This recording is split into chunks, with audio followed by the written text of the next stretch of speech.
Maverick News.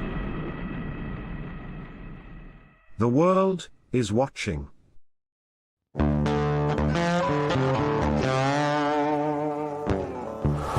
In a universe full of ideas, we draw lightness from the dark to a place where opposites attract. Right meets left, positive touches negative, sparking an explosion of truth. Because politics makes strange bedfellows.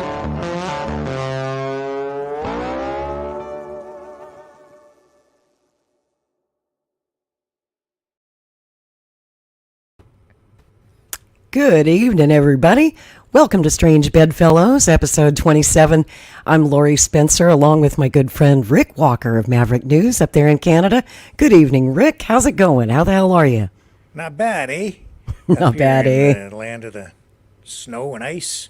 Is it snowing up there? A little bit. It's actually been the mildest winter I can remember. I have not yet had to shovel my driveway where I live. Wow. Yeah. For Canada, that's pretty amazing. It is cold here, but at least we don't have any snow. It's in the 20s, and I'm all bundled up, and it's great to be spending time with you. I have to confess, there was one snowfall, and I just didn't bother. So I'm not going out, so to hell with it. Like, screw it. I'm just too lazy. It'll melt by spring.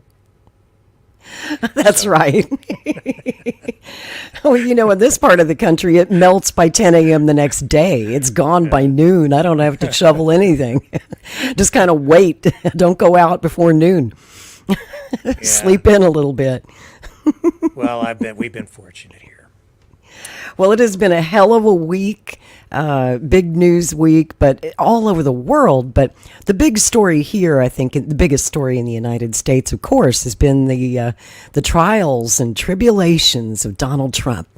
So that's what I wanted to talk about tonight. And, you know, at this point, we need a team of lawyers just to keep up with his court calendar and all these cases going on. And he's got 91 felony charges, and then he's got all these civil cases, and I can't keep up. So it's got to be a record. Who's ever heard of such a thing, right? For even a private citizen, let alone a former president. Well, it's huge. Wow. If Donald Trump's going to do something, he's got to do it bigger than anybody. Huge. It's got to be huge. So I called up the smartest legal analyst I know to try and make sense of it all for us. And this week, it's a pleasure to welcome back our friend Tyler Nixon. We haven't seen Tyler since episode 16 last October, and a lot's happened since then. If you're unfamiliar with Tyler, he's a longtime friend, personal attorney to Roger Stone, very connected to the Trump orbit. He's also the host of the brand spanking new Tyler Nixon Show on the TNT radio network. Tyler, he has an interesting background. Of course, he went to Georgetown University, University of Virginia Law School, served in the U.S. Army's Berlin Brigade, did a tour of combat duty in the first Iraq War. Later, he served as a staff assistant to former Speaker of the House, Newt Gingrich, worked on the presidential transition team for President George W. Bush back in 2001, and was also on my guy, Republican Ron Paul's presidential campaign back in 2008. He was part of that Ron Paul revolution. So Tyler's a good friend, great guy. We're happy to have him back. Welcome, Tyler. How are you? It is fabulous to be with you this Saturday evening from Thanks. Colorado, where we've been shoveling snow, and frankly, and when it comes to Donald Trump's case of Donald Trump, a lot of bullshit we've been shoveling out of our way. But I digress. It's great to be with you. Wonderful to have you back, my friend. And if I'm the greatest legal analyst, I mean, I'm kind of a legal one-man gang, but I mean, you must not know many legal analysts. Yeah, so well, it's a short list, but you're at the top of it, my friend. Well, thank you. So before we dive into Trump, tell me about your new show on TNT. I'm really excited for that. Well, the Tyler Nixon Show actually started in late 2013, believe it or not, on terrestrial radio in Rehoboth Beach, Delaware, WGMD, which is a Fox affiliate, 92.7 FM. And I interviewed Tucker Carlson back when before he was even, I think he was like a Fox News morning sub or Fox like Saturday morning news. Oh yeah, he used to do Fox and Friends in the mornings. I mean, he was just, and he was running the Daily Caller with Neil Patel, and so I did a bunch of. It was a Saturday morning, 10 to 2, 4-hour straight show, and I'd have these long form interviews with like Bar McClellan from all these Phil Nelson, who wrote LBJ, the mastermind of the JFK assassination. Roger, that's where I met, actually, how I began hooked up with Roger Stone, actually. So, and I moved out west and sort of had to leave that behind. And the Tyler Nixon show's been dormant until just very recently, last month. I basically hooked up with, I had been appearing on TNT Radio, Today's News Talk, as a guest, probably for almost a year and a half. And one thing led to another, and they said, "Hey, we'd like you to do a show." And I said, "Sure, I'd love to do a show." And the Tyler Nixon Show has come roaring back to life, and airs 2 p.m. Eastern weekdays on TNTRadio.live, and we've been having a lot of fun and getting a lot of interesting guests, and I anticipate having a lot more. Both of you are, of course, invited to come on, and cool. We're just getting everything scheduled up, but look for the invitation coming. Oh, that'd be great. We'll have some great conversation. It's an exciting new network, a very pro liberty. Well, let's put it this way. This tells you everything I think you need to know about TNT Radio. This coming week, Julian Assange is facing his returning to the UK. Royal Court of Justice, or whatever they call it, for the appeal hearing on his being extradited to the United States, which I think anybody who has a conscience and a soul opposes vigorously, because he'll be thrown into probably the supermax gulag out here in Colorado and never to be heard from or seen again on clearly ridiculous, trumped up, crazy charges, considering he's really just a journalist and a truth teller. Right. And we'll be covering that. The network will be in London with round-the-clock coverage of that hearing, as well as great. Interviews and So I mean, and cool. It's an Australian-based network, so obviously, Julian's Australian, and but it has a really great crew of people, and I'm excited to be there, and but I'm also very excited to be here on Strange Bedfellows. So, TNT really is a great network. I encourage everyone to listen to it. There aren't too many talk radio networks that are so committed to the truth, to liberty. They have so many wonderful hosts. I've been a guest on a lot of TNT shows, and I was so happy to hear that you were joining the lineup at TNT Radio. So congratulations on the new show. Thank you so much. I appreciate that. So, are you ready to dig into to Trump's week in court? Any day, every day, all day, every day. It never ends. Where do we start? Holy cow! Well, we could work our way back from the Georgia craziness if you had a chance to see any of that, boy. Oh man, Fani Willis? Is it Fani? I call her Fani. Is it Fani or Fani? They say Fani, and I'm like, Fani. I'm like, she's not Indian, okay? It's Fani. Yeah, I'm from the South. We would call her Fanny. Yes, thank you. Yeah, thank you for pointing that out. Leave it to a Southern gal. It's Fanny, damn it. I don't know what it is. Like Trump always has, was Peter Strzok and Lisa Page, his lover, he called him. Well, same situation, It's Fanny and her lover, Nathan.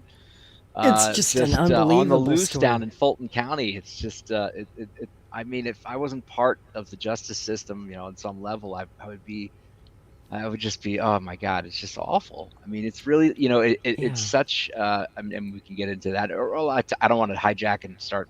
Let's start there. That's as good a place as any.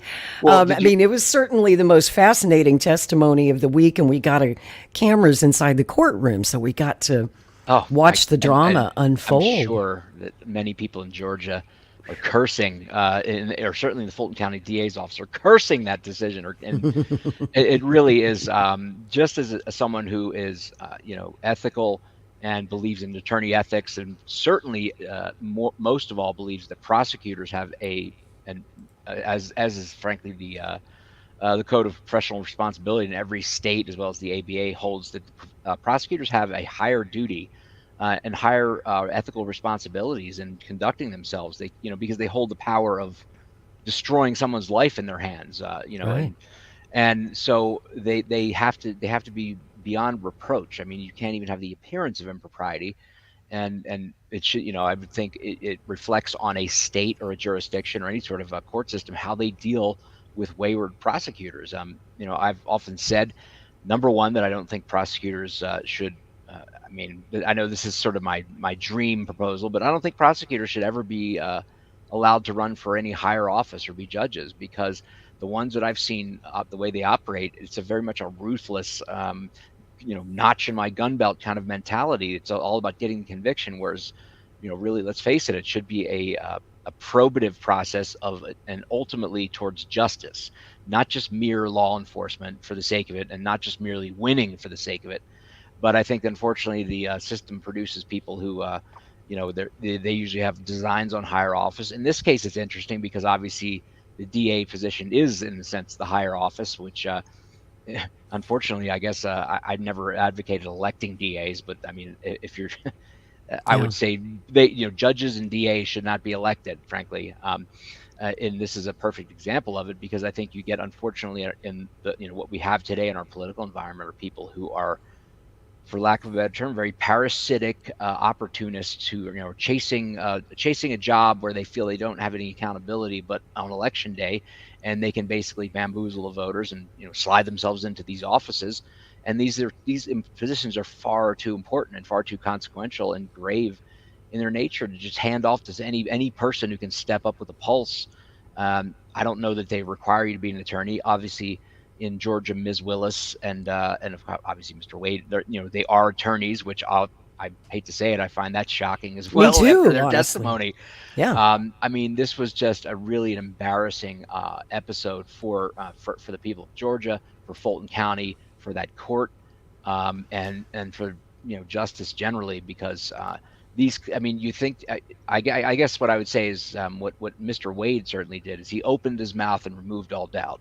If you thought this guy knew what he was talking about and that he was some sort of a special prosecutor brought in, like, because they don't have anybody good enough in the actual DA's office, she's got to pay him close to $1 million to work on this case, and then of course as we found out, to go and meet with officials in the White House and bill 24 hours of time for it in one trip, I think it was.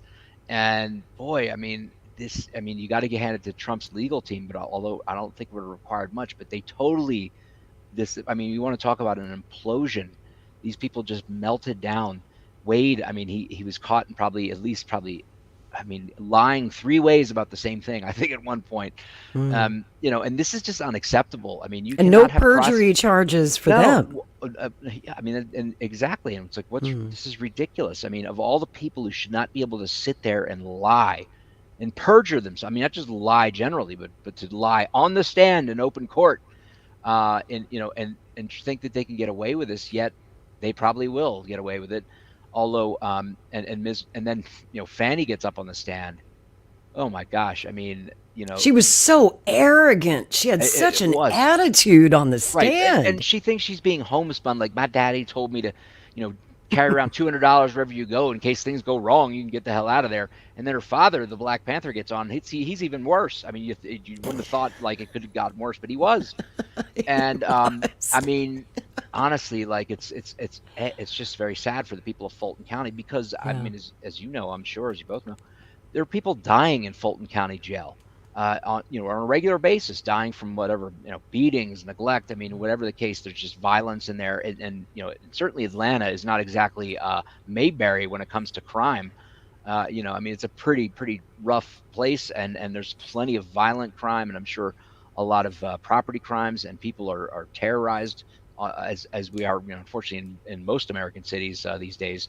Yeah. And it's for her to come up, and on top of that, on top of obviously the neglect, I think the political or the partisan nature, the obvious partisan nature of the case brought against Donald Trump, not just against Donald Trump though, but against 19 other people who are many of whom were his attorneys. Yes. So it's like these people, this woman and her crew, don't even have enough respect, in a sense, for the profession to say, you know what, we can pursue people we believe have committed crimes, but these are attorneys who were acting as attorneys. They weren't running around being like partisan swashbuckling, apparatchiks. They were doing their jobs as attorneys on behalf of their client as best they knew how, and they get sucked into this, not just any case of whatever, even a conspiracy, but RICO. I mean, you're talking like, the entire statutory scheme devised to get the mafia. And yeah, the one that Rudy Giuliani used to such great effect, and now they're using that against Rudy Giuliani. It's crazy. It's just, it really is such a disgrace. It really shows you how the thin line, it's not a thin blue line, it's a thin line that stands between, frankly, a system that's even moderately fair and approximates justice, and just a complete banana republic style kangaroo court where just any sort of partisan nut job can get in there and start crafting charges and run it by some grand jury of sympathetic people of the same partisan stripe. And we're into the realm of third world country level system, a third world country level justice system. I can't even call it a justice system. It's like it's a prosecution system. I mean, I don't think anybody who has read the indictments, read the basis for these charges would not, sort of think, what the hell are they talking about? Like, where's the crime? They were calling around. I mean, first of all, even if you took it as that the exaggerated nature of the way they've posed the conduct committed by Trump and Mark Meadows and others in questioning the elections and questioning what the processes of trying to avail themselves, first of all, investigate it and avail themselves of any process they could to get to the proper result and the approximate, at least approximating a just result. This would be political activity. These are First Amendment protected rights, and I mean, really, I can't think of what more the First Amendment exists to protect than your ability to challenge an election and to pursue, and to frankly to say, yeah, this is bogus, and we have reason to believe this.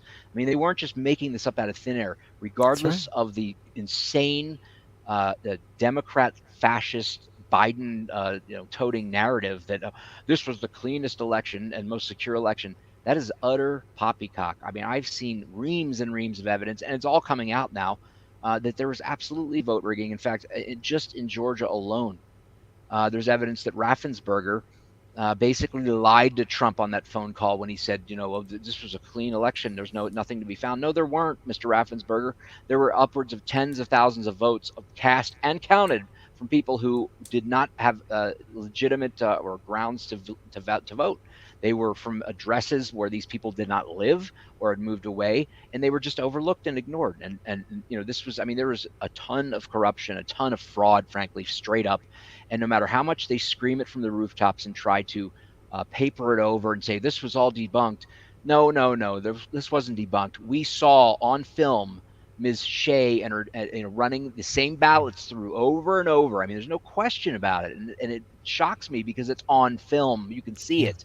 And there's no. And they tell you don't believe your lying eyes. I mean, before they had even seen the film, they had said, "Well, this was debunked a month ago in the original Georgia hearings that were held." And of course, and then you get this crock that 61 courts, or judges threw it out.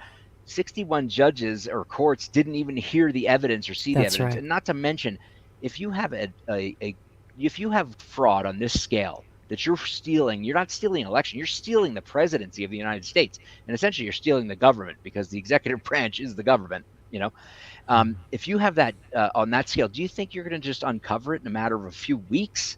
I mean, they use the time deadlines involved to run out the clock. And at the same time as they're literally shouting down and denouncing anybody who even questions the election. But I mean, even though the anomalies just on the face of it, without even digging deeper, I mean, in the middle of the night, 5 different states stop the counting all at the same time practically, and then suddenly everything goes dark, and then boom, Joe Biden has this giant, you've probably all seen the graph of him leaping. It's like a hockey stick vertical jump, and suddenly it's you're an insurrectionist, you're a traitor to the country if you even dare question the election. And this is the mentality that now is bringing again, felony RICO indictments and charges of serious gravity against a former president and his attorneys just makes a total mockery of the system to me. And these people are, I mean, I hate to say it, Fani Willis and those who perpetrated this, they are the criminals. Because to subvert the justice system, I've often said before, there's to me no worse criminal than a corrupt prosecutor who denies the very possibility of justice in order, for whatever reason, and to screw somebody to the wall to get a conviction, whatever the case may be, and in this case for ulterior partisan motives that we now see coming out, just how corrupt these people are. That Fani Willis, who literally openly ran on a platform of dirtying up her opponent, saying that who was the incumbent DA at the time, saying having sex with members of your staff will be unacceptable in my administration. She said this, I mean, word for word. I mean, it's like, honey, baby. I mean, come on now.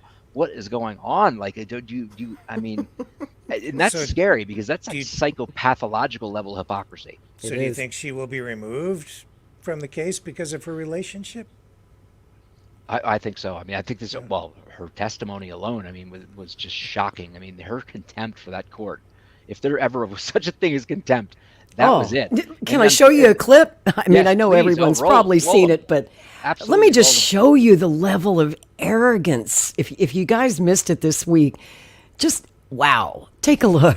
So let's just talk about what you did in preparation for today. Did you meet with Mr. Wade at all? Once the motion was filed, did you meet with Mr. Wade and talk to him about the motion that I filed to disqualify you? On this first January motion? Yes. I don't know if you could say talked about. I probably had some choice words about some of the things that you said that were dishonest within this motion. So I don't know that it was a conversation. As you know, Mr. Wade is a Southern gentleman. Me, not so much. Okay, but my question was, did you have a conversation with him? I didn't have a substantive conversation. You did not? I read this motion, skimmed it more so, and I've probably said some choice things to him about some of the lies that were told. Okay. And then printed in the media because, we used to be in a day and time where you had 60 Minutes and people did stories and they verified information, and you had this great reporting. But it seems today that a lawyer writes a lie and then it's printed for all of the world to see. Well, I just want to make sure that you answer the question I asked, though. So my question was... I'm going to object. Been asked and answered. Overruled, Mr. Abadi. I told you what happened. I read the motion. I am sure I told him what my opinion of it is. Okay. And past that, we had no substantive conversation. You did not? Okay. Is there something you didn't understand? No, I just wanted to make sure that Okay. you did not have a meeting with him in the conference room to discuss the motion. Next question, No. Ms. Merchant. So in the conference room of my office within this week, you produced some financial document. That financial document was given to me, something, and I'm not even sure who was giving it to him by me or Mr. Abadi gave it to me. And I think he showed me a document in our conference room. But as far as a substantive conversation, I don't believe I've had any conversation with him that is substantive related to this. Okay. I have had conversations with him since you filed the motion, but they wouldn't be substantive to this. He sent me very nice sermons that have been done. And so we've had conversations about, did you listen to that sermon? Things of that nature. And I would say they were in relationship to this because I think he did it to be kind. Okay. Let's start back in 2019. Yeah. So you and Mr. Wade met in October 2019 at a conference? That is correct. Okay. And I think in one of your motions you tried to implicate I slept with him at that conference, which I find to be extremely offensive. I stayed at that conference. Mr. Wade was my teacher. I did not meet him when he taught the class. I was standing outside talking to Lisa Reeves, who is a judge. Me and her were just having a conversation. Mr. Wade walks up. I think they hug each other. They have some brief conversation. She introduces us. Your Honor, I'm going to object. We kind of thought that when you asked the question, you can answer the question, not a speech, so I object to the speech. I agree. I believe I'm able to explain my answers.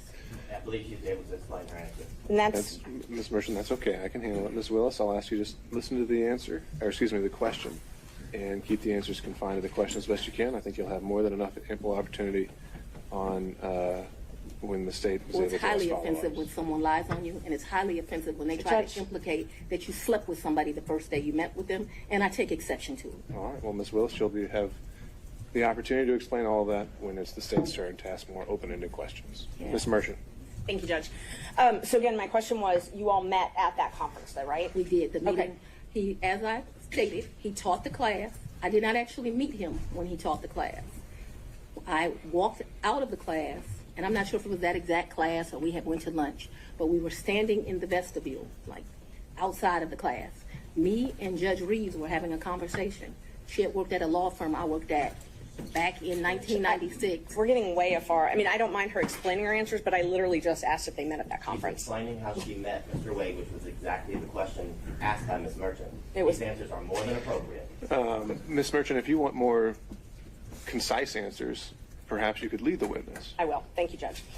Isn't it true that you met Mr. Wade October 2019 at the judges He conference? hasn't gotten to the point where Ms. Willis should be treated hostile in this situation. I think we But have. I'm very Mr. much want to be here, so I'm not a hostile witness. I very much want to be Not here. so much that you're hostile, Ms. Willis, it'd be an adverse witness. Your interests are opposed to Ms. Merchant's. Thank you. Merchant's interests are contrary to democracy, Your Honor, not to mine.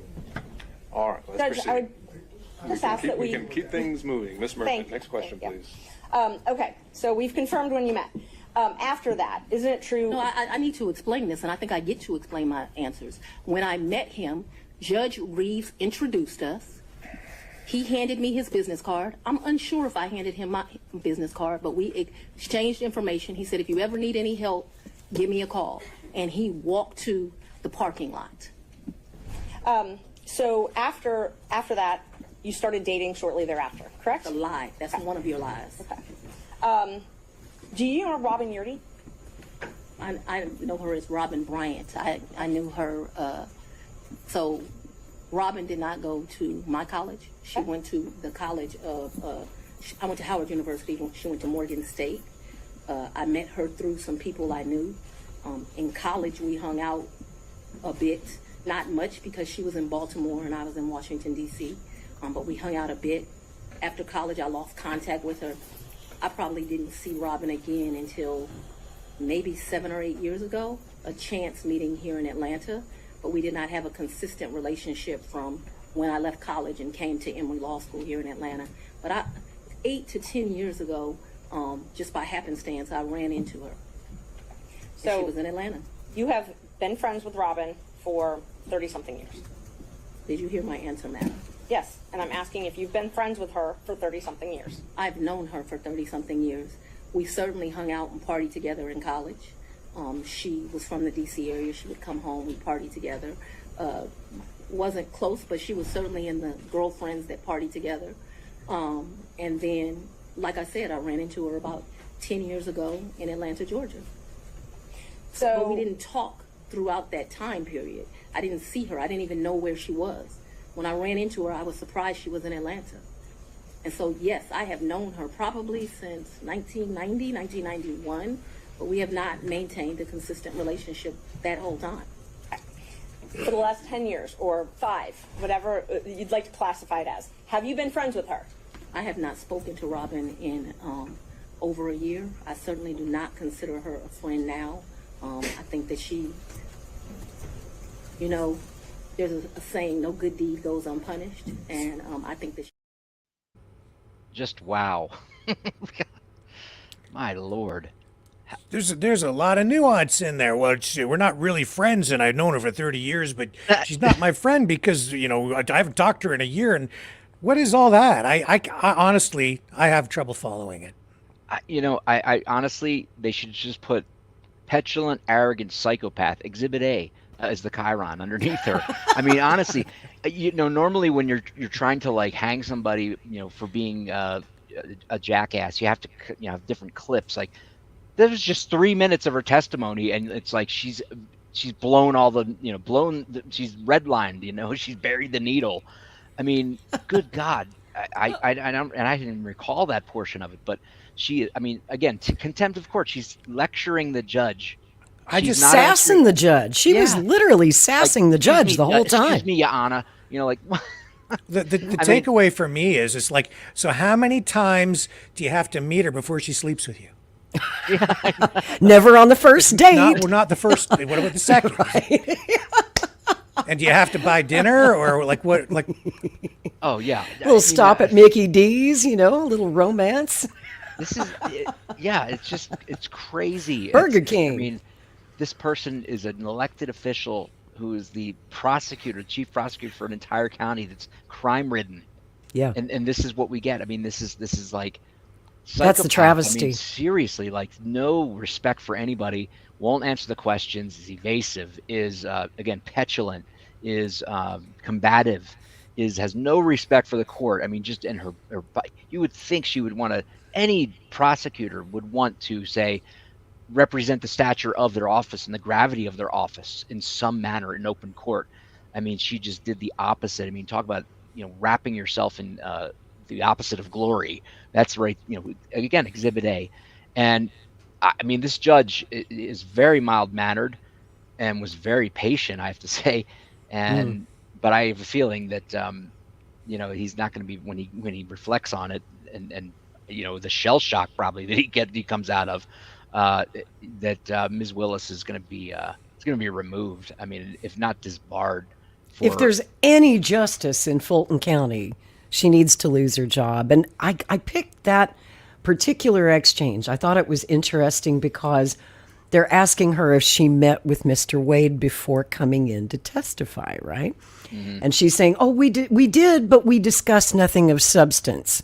Right. And then she comes into court for your lies.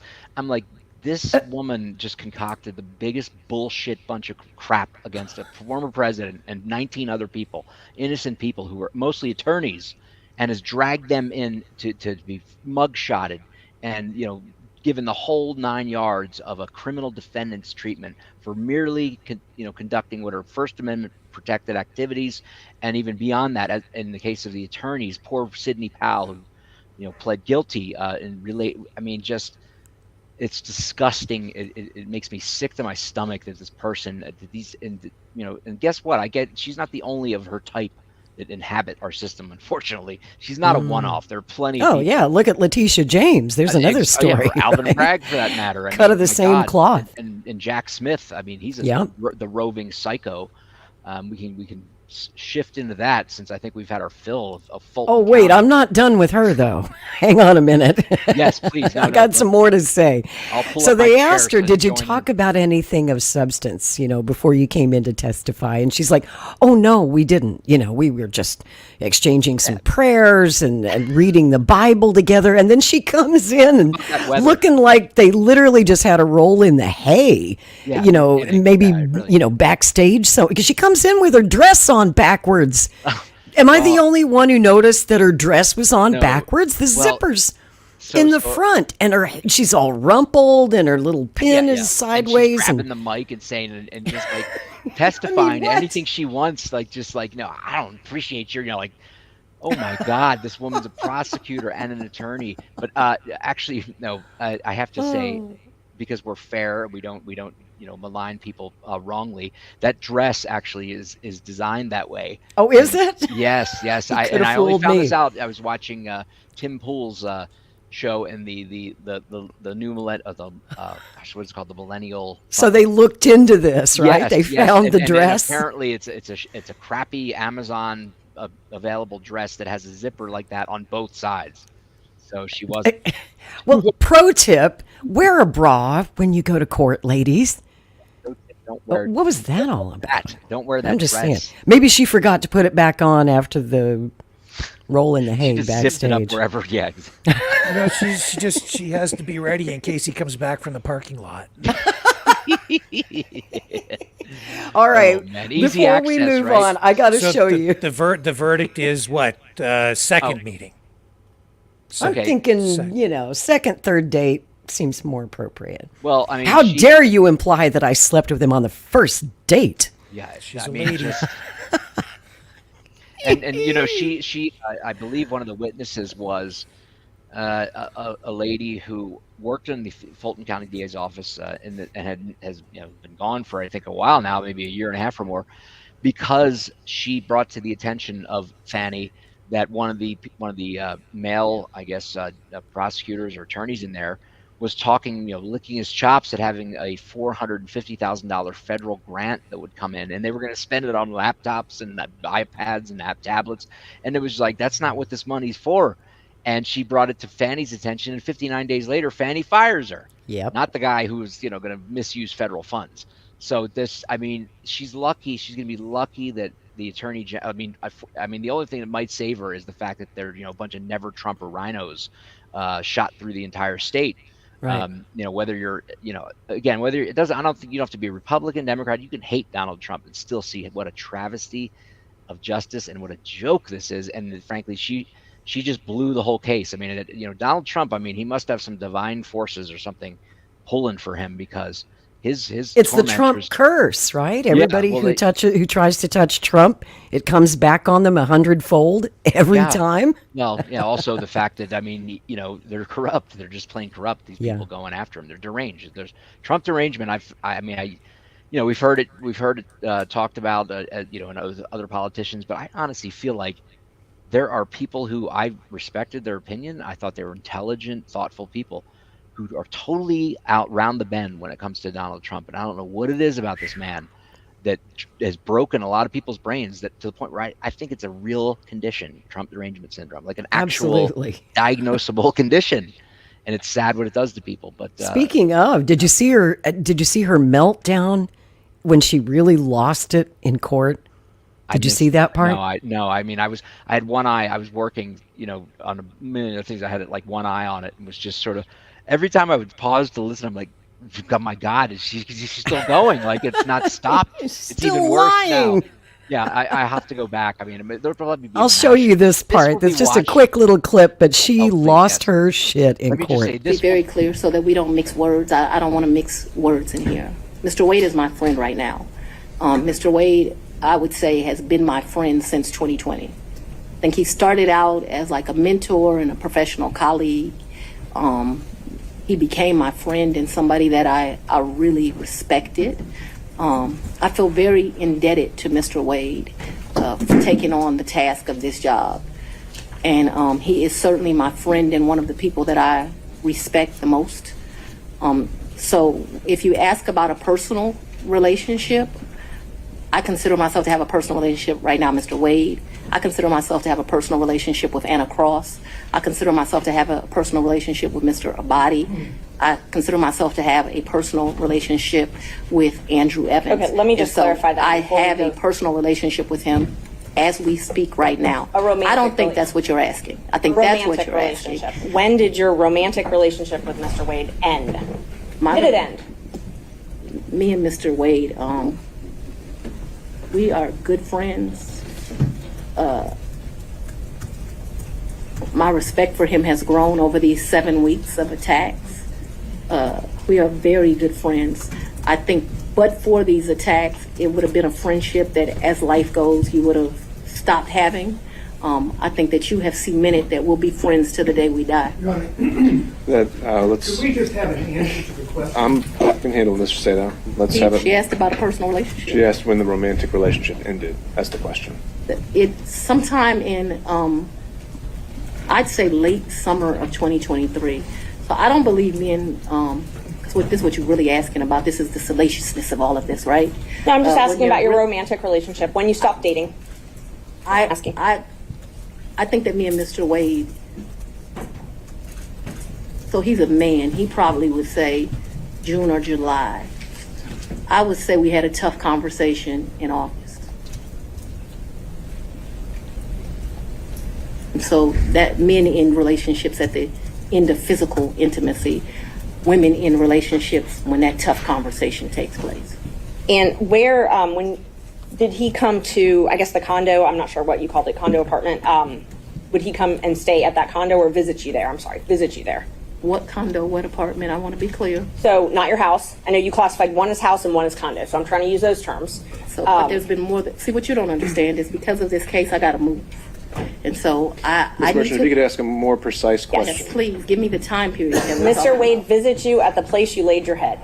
When? Has he ever visited you at the place you laid your head? So let's be clear, because you lied in this. Let me tell you which one you lied in. Right here. think you lied right here. Your Honor, I'm gonna No. This is the truth, Judge, And this it is a lie. is. It is a lie. Ms. Willis? You see. Mr. Sena, thank you. We're going to take 5 minutes. Be back. God. So, in other words, you're still boinking him. Sometime late this afternoon in the bathroom here in the courthouse, our relationship ended. Until 5 minutes ago. Until we meet again.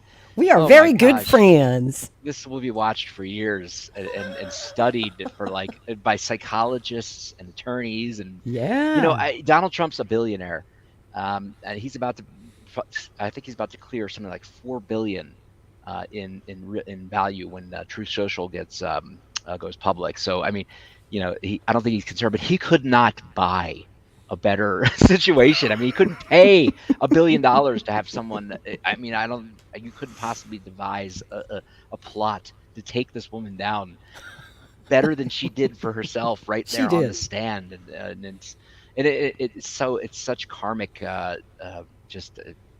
justice. It's actual justice, really, unfolding before you, from her own mouth. And it's, I don't think she survives it, and I don't think the case survives because who's going to want to pick this up after this?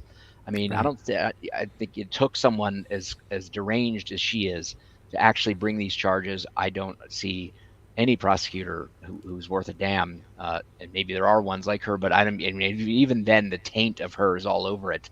I think this goes away, and certainly you're not going to see anything happen before the election. Well, to quote Jim Comey, no reasonable prosecutor would bring such a case, right? Yes, yeah, exactly. Yeah. Speaking of another psycho. Yes. I'm sorry. I hit the button to play that clip too soon. You were in the middle of saying something, and I didn't mean to cut you off. Not at all. No, I was just saying this will be watched for years. I mean, but where you won't see it, where you would have seen it maybe 20 years ago, is on Saturday Night Live. Maybe they are parodying it, but unfortunately, they won't. They're in the tank for the fascist warfare, welfare, whatever machine that runs the country, and so it's the fascocrats. That's what we call them, right, Rick? Exactly. Yeah, it hasn't been funny for almost a generation, frankly. But no, you won't see. I mean, I would love to see the parodies though. If anybody out there still does real comedy, because actually, what am I saying? You can't parody. It's too comedy crazy. Gold. Yeah, I mean, the reality of it is crazier and more hilarious if it weren't so sad than you could ever possibly mock. How do you? It's like how do you roast a meltdown? I mean. All right, let's talk about what happened yesterday in New York. The civil fraud case. Trump got slapped with a $350 million judgment in that case, plus the legal fees, blah, blah, blah, plus the judgment in the E. Jean Carroll case, which I think was, what, $83 million? 83.5, I think, million. That was just a defamation case. Not even counting the original case. This is, the sexual assault trial, which was a separate proceeding. Yeah. Trump's like, it's confusing. It's so funny if he went on there and said, "Hand me my checkbook," like he says, "Here you go, Judge." Honestly, I think the worst was saying he can't do business in New York for 3 years. Yeah, 3 years. I mean, just another winner is that judge. I'll tell you, in that case. I mean, this guy is just a weirdo. No and his two sons not allowed to run the companies for 2 years. I think right? So, and they got fined like $4 million and maybe $5 million respectively as well. I mean, it's just there was no trial in that case. He immediately pronounced that Trump was liable, or was people say guilty. I mean, it's not a criminal. These aren't criminal. Well, I mean, fraud is a criminal offense in but it's also civil. This was a civil side of fraud. I don't know how you go through a proceeding where every witness, every person involved who ever did business with him that was brought forward said, yeah, everything was on the up and up. We did our own due diligence. We got our money back, and we were all happy and walked away. And suddenly, oh no. This mythical sort of ethereal, the people or something of New York were somehow offended or harmed by this, so we're going to pursue this man. I mean, this is just I mean, if there isn't a case for forget Donald Trump, but I mean, I mean, I would think he has to be elected to office. In other words, to vindicate justice in the face of these people who are mangling it. But they're really exposing themselves just left, right, and center to get this man. And it's like, you don't care about justice, you don't care about fairness or just basic decency, just to get this man, to stop the orange man. And I think it's driving people into his arms. I mean, honestly, I think there's people His I've heard poll numbers show that it's helping him. It's not hurting him. He just keeps going up in the polls. And, you brought that up, and it occurred to me on this case that they were giving him the Alex Jones treatment. Oh, yeah. What they did to Alex in the Sandy Hook case, where they just, they said, oh, well, you didn't comply with discovery, so you're guilty. And we just moved to the penalty phase of the trial without hearing the case on its merits. Right. Isn't that essentially what they just did here? Yeah, no, it's exactly. And just as I think in the case of the federal case being brought, what they did is, or they're doing to Trump, is what they did to Roger Stone. I mean, just fabricate just a complete miasma of ridiculous pseudo charges. I mean, Roger did say at the time, he's like, I'm just the first test subject. Believe me, they will continue to do this, and Trump will be the ultimate target. And he was right.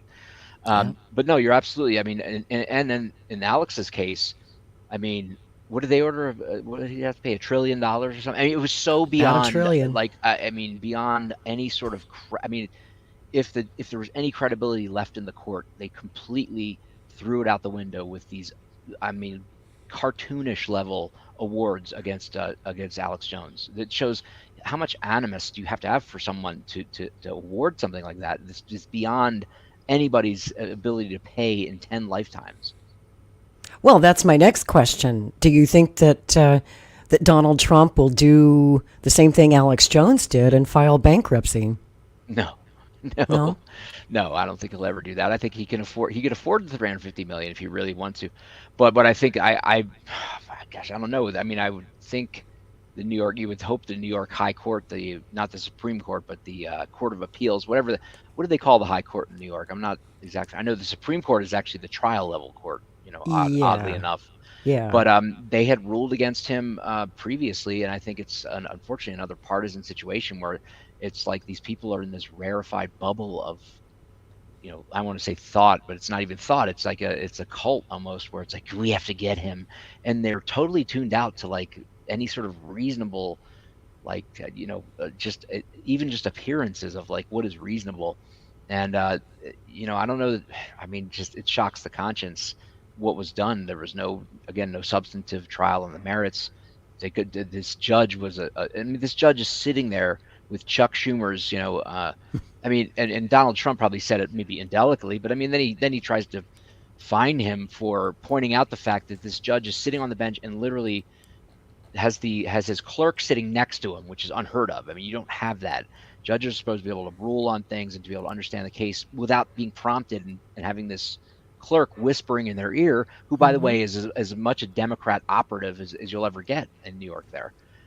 So, just yet another example of how these people will mangle what we hoped would be a fair, equitable justice system, and turned it into a zoo and a complete travesty. A mockery of justice. A mockery. No, that's true. Yeah. And then yet they act like, they're the high and holy inquisitioners for God or something. And it's sad. But again, Donald Trump has done nothing if not expose the really crooked people who inhabit the system and walk among us. Indeed he has, and that's one of the things I like about Trump.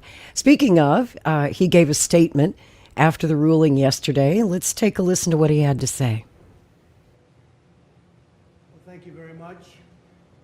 It's a very sad day for, in my opinion, the country. A New York State judge just ruled, and he's crooked as you could get, and a lot of people expected something like this, but not for the amount. But this is a very dishonest man. This is a man that's been overturned already on this case 4 times. But a crooked New York State judge just ruled that I have to pay a fine of $355 million for having built a perfect company. Great cash, great buildings, great everything. It affects New York. It's mostly talking about New York, where we have a totally corrupt attorney general. She campaigned on the fact that I will get Trump, I will get Trump. Everybody's seen it. Letitia James, they've all seen it. Well, we'll be appealing, but more important than that, this is Russia, this is China, this is the same game. It all comes out of the DOJ, it all comes out of Biden. It's a witch hunt against his political opponent, the likes of which our country has never seen before. You see it in third world countries, banana republics, but you don't see it here. So I just want to say this. You build a great company. There was no fraud. The banks all got their money, 100%. They love Trump. They testified that Trump is great, great customer, one of our best customers. They testified beautifully. And the judge knows that. He's just a corrupt person. And we knew that from the beginning. We knew it right from the beginning because he wouldn't give it to the commercial division. This judge thought Mar-a-Lago is worth $18 million and it's worth anywhere from 50 to 100 times that amount. So we realized that. He ruled against me before he even got the case. He ruled against me. He said I was guilty. He didn't know what I was guilty of before he even got the case. And Letitia James, that's another case altogether. She's a horribly corrupt attorney general, and it's all having to do with election interference. There were no victims because the banks made a lot of money. They made $100 million. And by the way, I paid approximately $300 million in taxes as the migrants come in and they take over New York. I paid over this period of years over $300 million in taxes, and they want me out. Oh, let's see if we can get them out. These are radical left Democrats. They're lunatics, and it's election interfering. So I just want to thank you for being here. We'll appeal. We'll be successful, I think, because, frankly, if we're not successful, New York State is gone. People are moving out of New York State, and because of this, they're going to move out at a much faster rate. They used a statute. It's a consumer fraud statute that's never been used for a thing like this before. They used it on me because I'm running for president. I'm beating Biden by a lot. We're beating not only the Republicans, we're beating Biden by a lot. The poll came out today, we're up 20 points on Biden. If I weren't running, none of this stuff would have ever happened. None of these lawsuits would have ever happened. Nothing would, I would have had a nice life. But I enjoy this life for a different reason. We're going to make America great again. These are corrupt people. These are people that shouldn't be allowed to do the things they do. And they're using this as weaponization against a political opponent who's up a lot in the polls and always will be, because I'm competing with a man who can't put two sentences together, who doesn't know what he's doing. And we're heading into a third world war because of this guy. We have to win this election. They're doing everything possible to step in our way, but we're not going to stand for it. So thank you very much. We will get back to work. It's a ridiculous award. Listen, a fine of $355 million for doing a perfect job, for having paid back a loan with no defaults, with no problems. The banks were totally, at the trial they testified. We had an expert witness from the Stern School at NYU that made a statement. And I was very honored by his statement. He's one of the most respected people anywhere in the country for doing this kind of thing, expert witness. He said, this is one of the greatest financial statements I have ever witnessed before.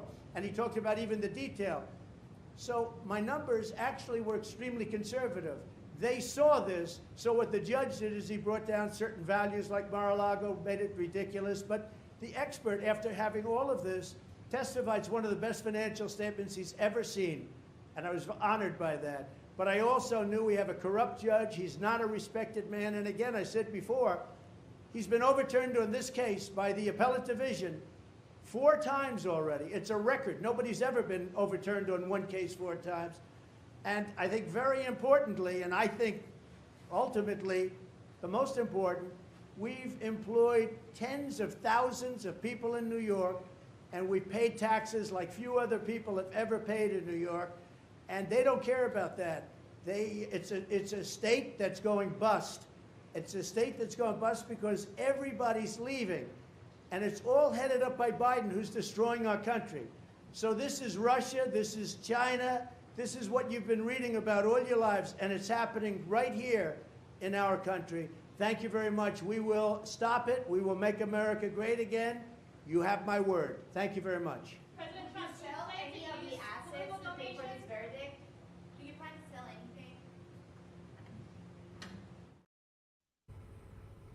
What a soap opera. Yeah, I have to confess, you know, I love this man. I really do. I mean, I'm not one who's gets emotional, too emotional about. I mean, I get outraged, but I don't get emotional about politics, and people in them. But there's, a few people like Ron Paul, as Laurie had mentioned. I worked for him because I deeply felt, how righteous he was and is. And Ronald Reagan, as a young person, I felt was just a man of stature, and I really respected and admired him. But you have to just give it to Donald Trump. I mean, even one of these cases, anybody would be just, I mean, jumping through this. Any person, I don't care who you are, unless you're just a complete raving lunatic, to be treated to what he's been treated to. Again, and just in one of these cases, people will come unglued and people will go postal over stuff like this and being treated like this. And he has just been steady as a rock through the whole thing. And comes out and just he starts the hand thing, and I'm just like, I love it. I mean, he's entertaining at the same time as he's righteous, and he's plain spoken about it. I mean, he's not trying to sit there and split hairs about it. He cuts to the chase, and he's hardly perfect. I mean, he's an imperfect vessel. He's got his quirks. He has, an ego, I'm sure, that probably is in many ways deserved. I mean, considering, what he's gone through, what his successes, what he's bucked up to. I mean, I think he has to be reelected, or he has to be put back just so the country can say, enough. We don't buy any of your bullshit. You're not going to get away with what you've done to justice in this country. You're not going to turn it into a political weapon for a bunch of pygmies and psychopaths, as these people are, and weirdos and zealots and just people who are, I mean, just a total freak show that has exposed the essential rot within our government and how high it goes, how far it's willing to go. And he, I love him. I love him as a figure who has stood up to this, has not just gone off. He said, I could have gone off and had a fine life, never had a problem. And he didn't. He said, I can't let these people get away with this. And frankly, I hope the country doesn't either. And much as I love Bobby Kennedy, and I think he'd be great as a president, you cannot let them do this to Donald Trump or anybody in this country and get away with it. And I think the only way to vindicate it is for him to return to office and to clean house. What is it about him do you think that they are really afraid of? Do they think that he's controlled by Vladimir Putin? No. Like, what is it? I don't get the intensity of the hatred. You use the right word, okay? Controlled. It's that they can't control him, okay? And it doesn't. They can Vladimir Putin. They know that's total bullshit, and it's been bullshit from day one. It was concocted by frankly the deep state psychos who think that their decisions and their judgment is higher and more powerful and should be be able to supplant that of the American people. They did not. They thought the public got it wrong when they elected Donald Trump instead of. Can you imagine if Hillary Clinton was facing even one of these cases and what is being done to him was done to her? I mean, she was violently having a complete and total psychotic meltdown on election night when she lost. I mean, she was so bad she couldn't even come out and give a consent, couldn't even come out and speak just to thank the people who had worked for her, who were weeping in the aisles, there in the Javits Center. And she couldn't, I mean, and here's Trump just like rolling along, running, just saying, no, we're not going to let this happen. We're going to make our country. I mean, everything they've done has absolutely validated everything he said, no matter how you'd think it was outlandish to hear a couple of years ago, but no, it's all true of what he said about them, and he said it very plainly and succinctly, and they can't control him. And look, he's against every one of their. He didn't start any wars. The only president to not get us involved further into overseas armed conflicts or whatever interventions, militarism. He's not one of them. And frankly, I think they're fearful. It's weird because if they had left him just to his own devices, he probably would have gone along essentially with most of what they want. But they, I think, essentially fear him that he's going to come after them, or that he might start empowering people who oppose the deep state, the CIA run, the military industrial establishment run cabal that thinks they control this country and control the world. And would have us, frankly, in a nuclear, exchange with Russia, all countries. We spent the Cold War finally defeating Soviet Russia, and now they're trying to just bring it back. Meanwhile, the Chinese are eating our lunch.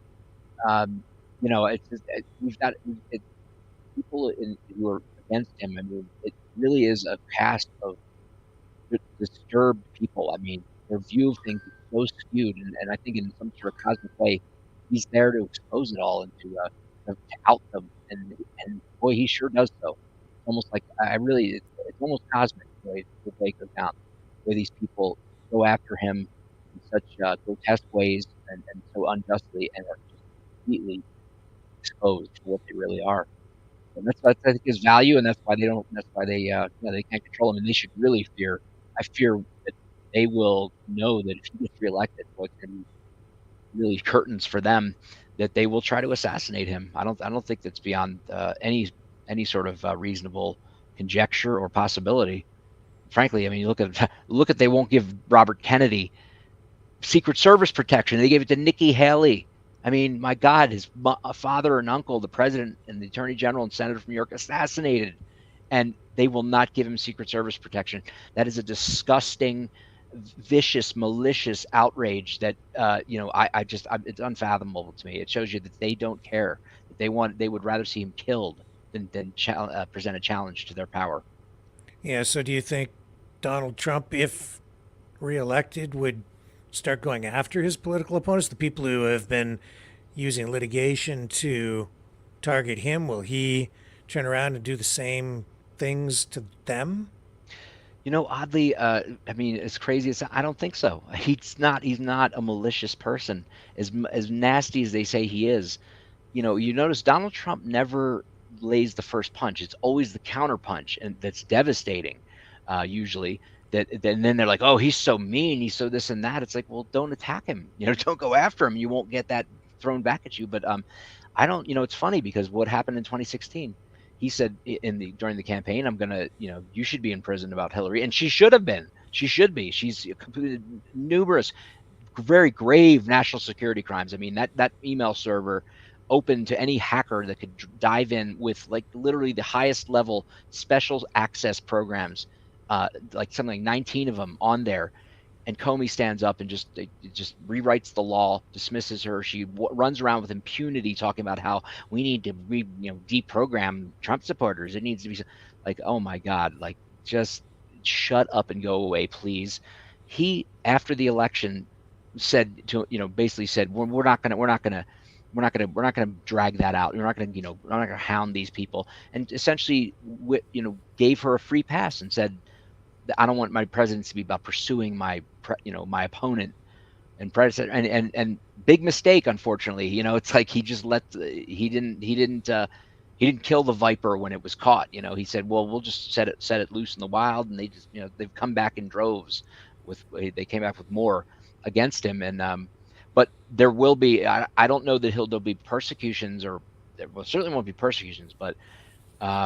I don't think that the people around him, because they have gone so far in my view, in committing crimes in order to frame him, to go after innocent people, to warp the last redoubt we have in our civilization, our society, our courts, as other than obviously going to just pure violence and having civil breakdown, they've totally warped and corrupted these institutions, and they need to be prosecuted for it. And it's not a matter of retribution; it's a matter of justice.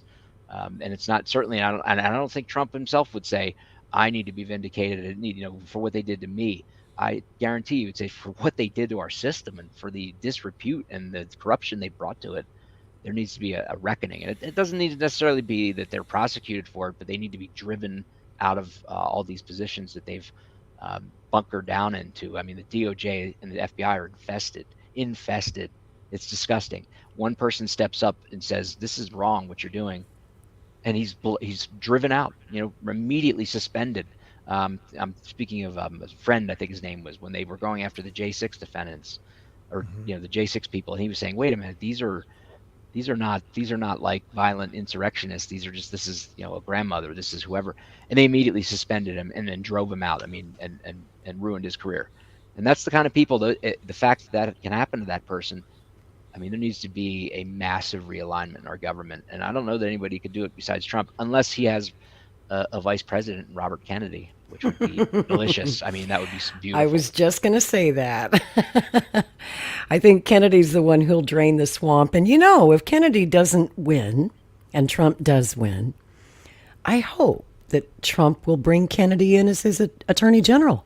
Yes. Could you imagine another Robert Kennedy sitting in the Justice Department at a time like this? Wow.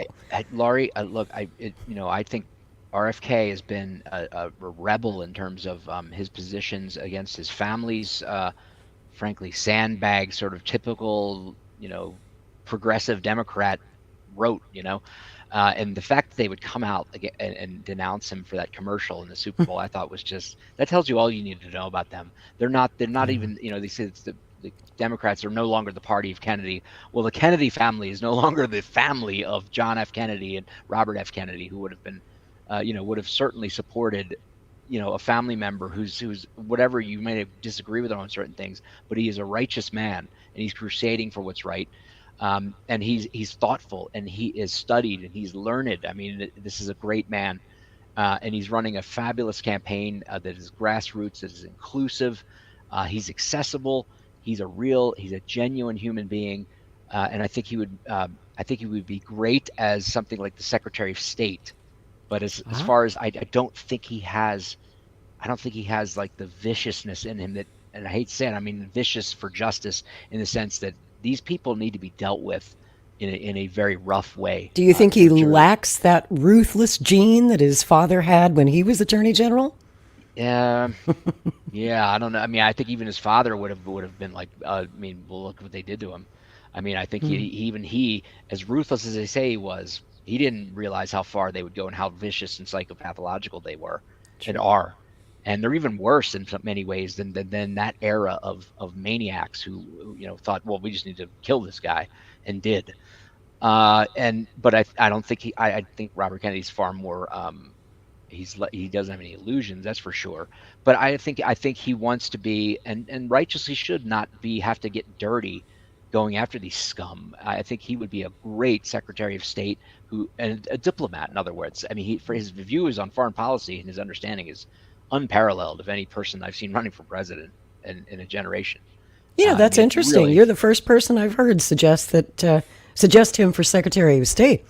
I've had this idea in my head that he's got to be Attorney General, of course, because I want that swamp drained, and he's the best prosecutor I could think of. Yeah, I mean, he was never a prosecutor. He prosecuted cases and is the only person running for president in a long time who was actually a honest to God hardball litigator, who's taken on environmental cases and won them against great odds, and he knows the law inside out. But I think it's going to require a certain level of, you need that guy who's willing to get bloody and dirty and take these people out, because they're going to throw everything they can up in their defense.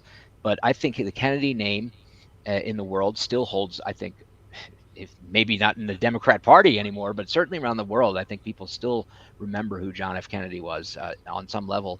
And I think he would be such a great emissary for our country around the world, and could really heal, because I think he would be taken more seriously as an honest, a good faith broker than our own government at this point, and anybody in it at this point, who's associated with the State Department or the regime, I guess you could call it. Certainly not Joe Biden or Hillary Clinton, John Kerry. My fear is that unfortunately, he's taken so many radical positions environmentally, and he's said some radical things, which I believe when he sort of recanted, but he said, look, I've rethought these positions. I don't hold that position. I don't think Republicans are terrorists that need to be, dealt with the capital punishment. I mean, I think, look, I mean, when you're passionate about something, sometimes you make unfortunate statements, but I mean, overall though, the things he said have been so thoughtful, and his understanding of foreign policy is unparalleled. I don't, without qualification, I say that. And I think he could really, and he's certainly against wars. I mean, he's certainly on that, and that's where he perfectly aligns, I think, with Donald Trump on the domestic side. And I just would hope Donald Trump isn't surrounded by, because I've seen a lot of them beat up on Bobby Kennedy about, he's not, he's just a crazy leftist, who happens to agree with us on vaccines and whatever, that's absurd. And if Donald Trump surrounds himself with those people, it's going to be another failed administration. But if he brings in a Bobby Kennedy, a Secretary of State, or even like ambassador to the world at large, anything, just a role in shaping foreign policy, I mean, that would be a brilliant move, and it would absolutely serve our country in ways, and it would enable Bobby Kennedy, if he wanted to, and to run for president again in 2028 and take over the to maybe, I don't know, I it's sad. I thought he would reform the Democrat Party, that it had a chance if he were to run, that you would see all the old Kennedy Democrats, but I guess they're all dead now, and the party is really just a criminally corrupt organization, unfortunately, and it's I think it's almost beyond repair. Do you think that ad was the right strategy? I can't. Yes. I can't make up my mind on that, because it's just like they're using the name. He's kind of riding on the name, but there's not a lot of substance there. But I guess if you just want to get elected, you mean in the ad itself? Yeah, that's the Super Bowl ad. Kennedy. It's been stuck in my head ever since. No, Kennedy, I love that. First of all, it's like, let's return to politics where it's not just some like gloom and doom, horrible, ridiculous, absurd attack on your opponent, or glossing over, I mean, some of the ads for Biden, you'd think, gee, who are you? I'm sorry, who is this you're talking about? Or any of them who run on these pie in the sky. I mean, I think it was just a throwback to a simpler time, and frankly, Kennedy, Robert Kennedy, RFK Jr. lives up to the highest aspirations of the Kennedys. So if anybody should be able to run an ad like that isn't necessarily substantive, but reminds people that, hey, he is definitely his uncle's nephew and his father's son in every respect. And I mean, I think people who attacked it, his own family members, are clueless and very cold people. But didn't Trump meet with just in the last week with Tulsi Gabbard and discuss? Did he? Yeah, did they actually meet? That's what I read. It wouldn't surprise me. I mean, I know he's been putting out feelers in that direction to Tulsi. I can tell you, it's not going to be Nikki Haley. That's for sure. Oh hell no. We could do the vice presidential sweepstakes. I think Tulsi would be an excellent choice. I mean, I think she brings over a lot of independent-minded people. And I don't see anything. I mean, she had a questionable gun control position for a number of years, but I think I mean, the deep state, there's so many liberals, honest to God liberals, old school liberals that number that I've known who were maybe for gun control measures back in like the 80s, but since they've seen the growth of the deep state's tentacles and like how crazy, I mean, and ruthless and power mad these people are, they've said, you know what, I was for gun control once, but no way, not anymore. We cannot disarm the citizenry, or we will be an absolutely fascist dictatorship almost overnight. And they're the ones that have to live in crime-ridden, Democrat-run cities. Yes. That'll change your mind on gun control when you realize that you're unarmed and a sitting duck.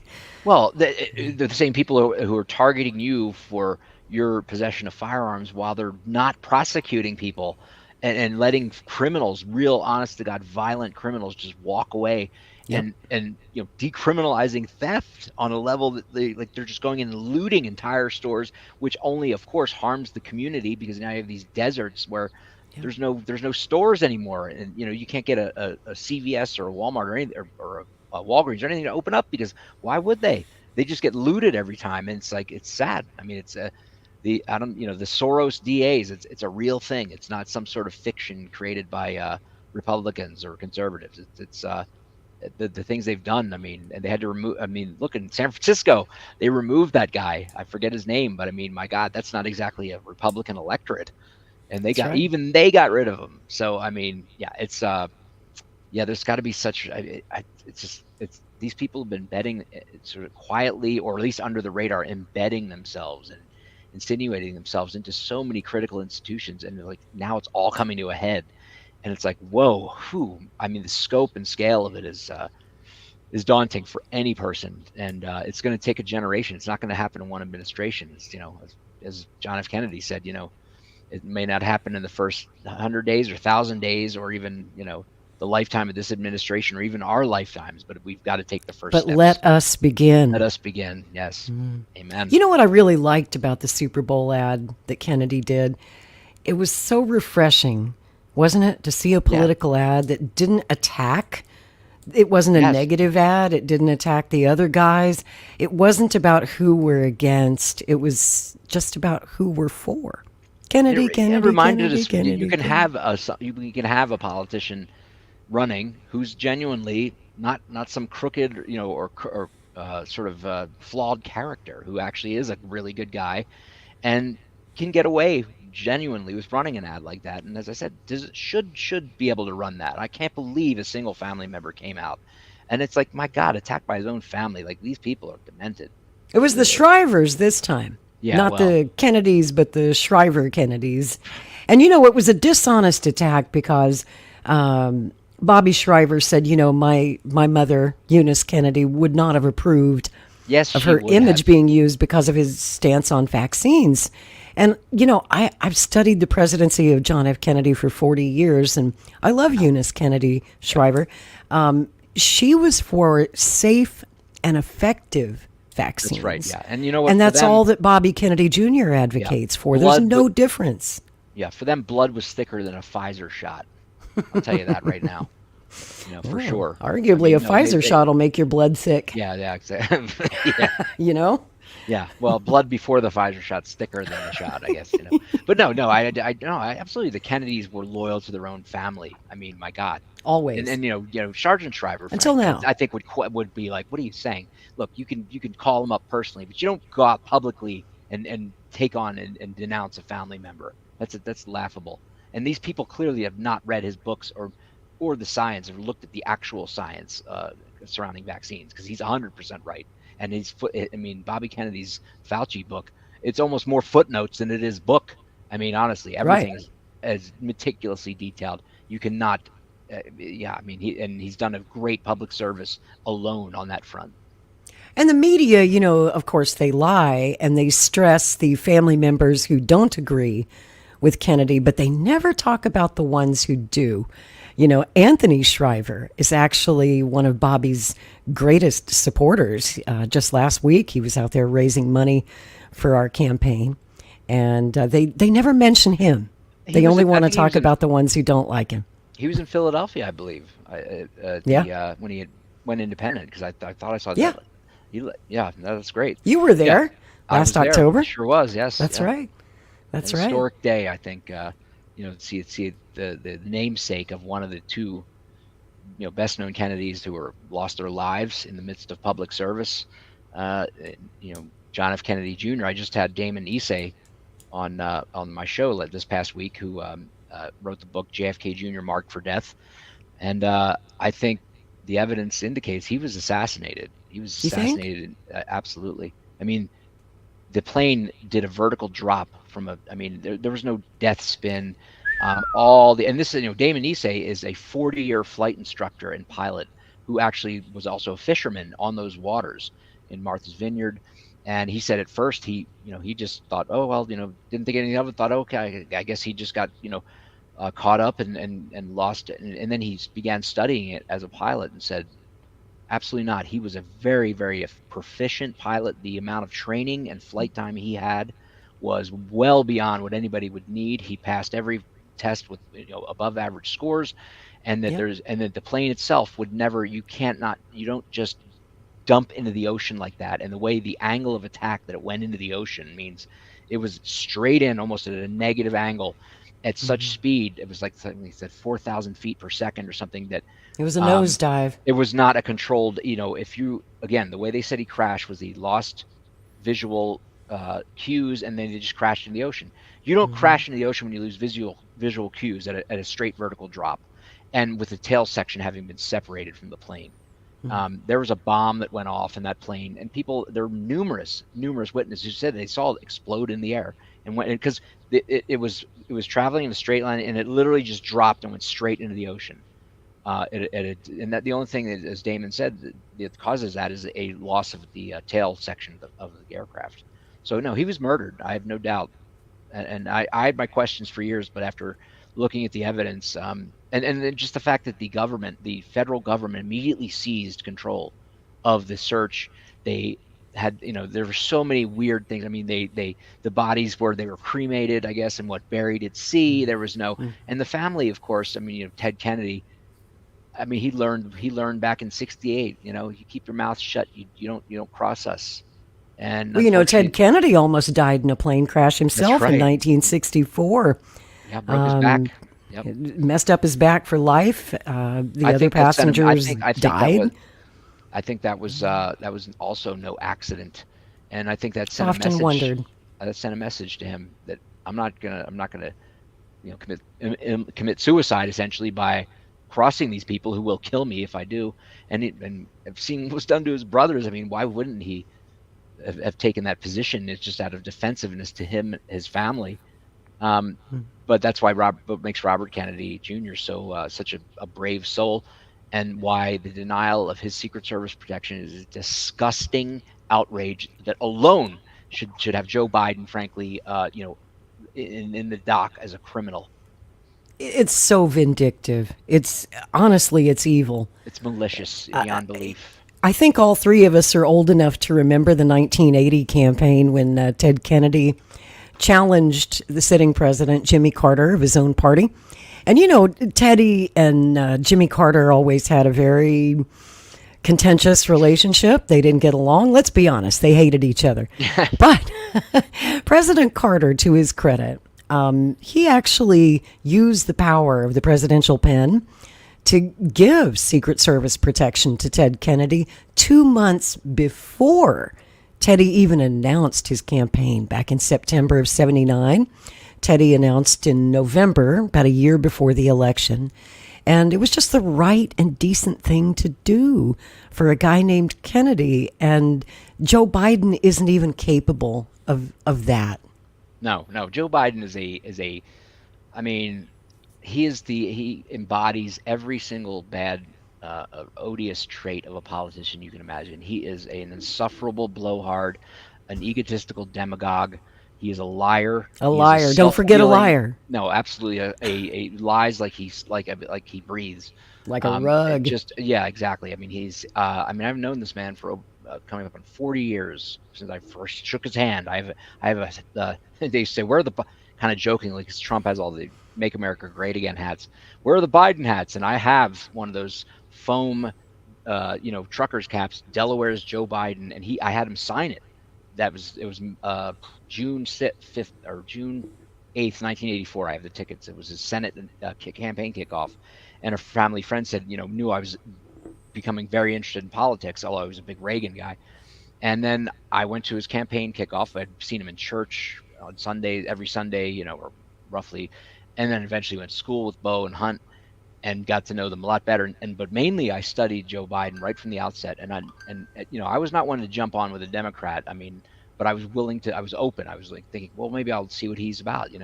I studied his voting record and the way in various extracts that I'd found at the time, like in magazines, and there was no internet, obviously. And I realized, like, this man is, like, he's been wrong on a lot of issues, and voted, his voting record is one of an unrepentant leftist, not a liberal, a leftist, and a power mad big government guy, but also mainly just an egomaniac, a blowhard. And I began within I think it was probably 2 weeks after his campaign kickoff that summer, I went over to John Burris, the Republican candidate, and began worked stuffed envelopes every single day, all day, did lit drops, and worked for him a lot. His campaign and the Reagan campaign that summer, I worked tirelessly.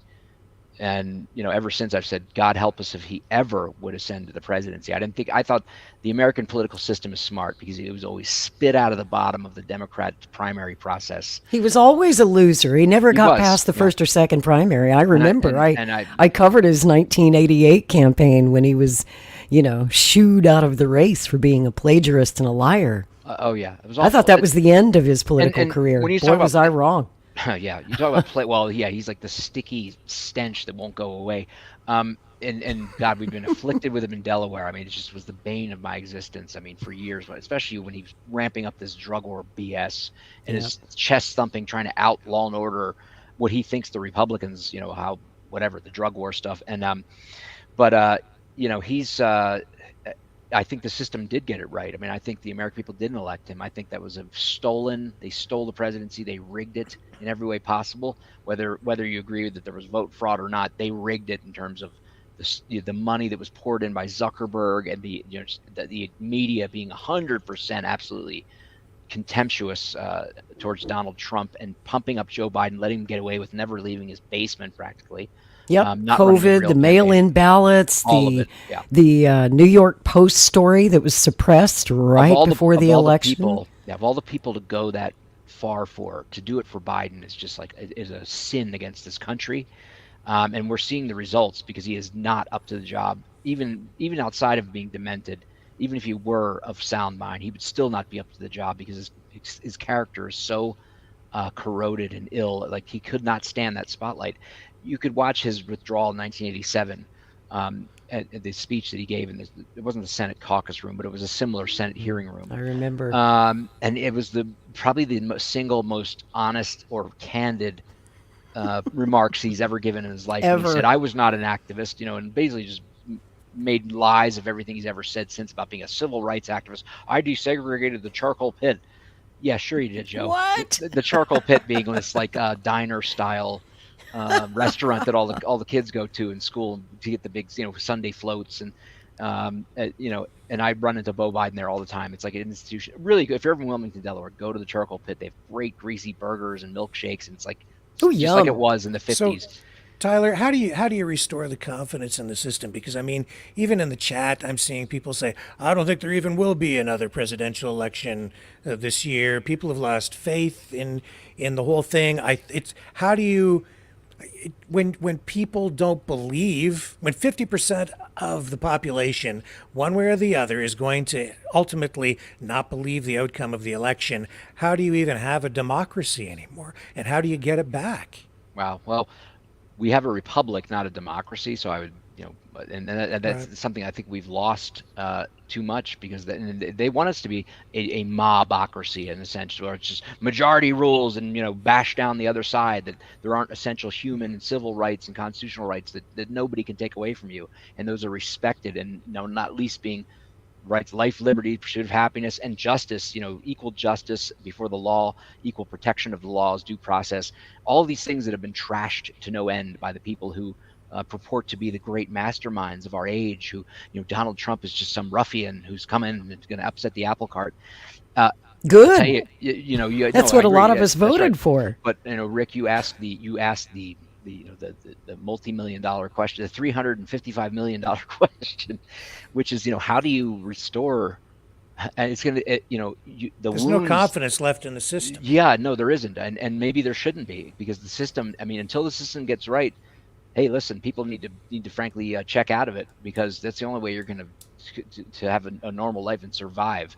But we need to at least beat back, because it's beyond. I mean, at this point, it's not even a matter of the system isn't living up to its ideals. It's corrupted, and it's dangerous, and it's criminal. So we need to at least start by cleaning up the corruption to the extent we can, and getting these people the hell out of there. And even if we have, I'd rather leave the positions vacant than some of the people that inhabit them now. And I think we find that if we just shut down, this kind of conversation makes it even worse, because people, I hear it all the time, not just you, but a lot of people, maybe the majority of people, and it's to the point where when we saw this, we're seeing the showdown at the border in Texas, Mexico, and the funding for the defense tied to what happens at the border, and these states now aligned against the federal government, talk of maybe even a divorce between the states, in Texas, which right? Could be civil war. I think we're a ways off from that, hopefully, but what are we going to do? Well, the thing is, I mean, people say, well, there could be a civil war. I mean, we're in a civil war. It's just not hot yet. I mean, our government is literally been taken over by people who don't represent the people and are lawless and criminal and self-dealing, and they are waging a war against the American public. I mean, when it comes to the censorship and I mean, just look at that alone. the willingness to enlist these tech, or to, whether they threaten them or they're in bed with them, these tech giants, to suppress people's speech and to essentially just remove the ability to have any real legitimate conversation about politics, or have any rational conversation. I mean, look, again, Donald Trump, I mean, he's a character, but he's not anything what they say. And it's like, we're not dealing in the same realm of reality anymore. And it's like, and I'm sorry, but it is one side. It is not a pox on both your houses. Conservatives and Republicans generally have been just reacting and trying to deal with the fact that the Democrats have become a complete bunch of criminal psychopaths who are ruthlessly trying to destroy the fabric of this country in order to maintain perpetual power for themselves, to the point where they have essentially willing probably to kill Donald Trump if that's what it takes. And even some Democrats are figuring that out. Ask any Democrat who tried to primary Joe Biden this year how that worked out. Bobby Kennedy had to leave the party. Marianne Williamson had to drop out of the race.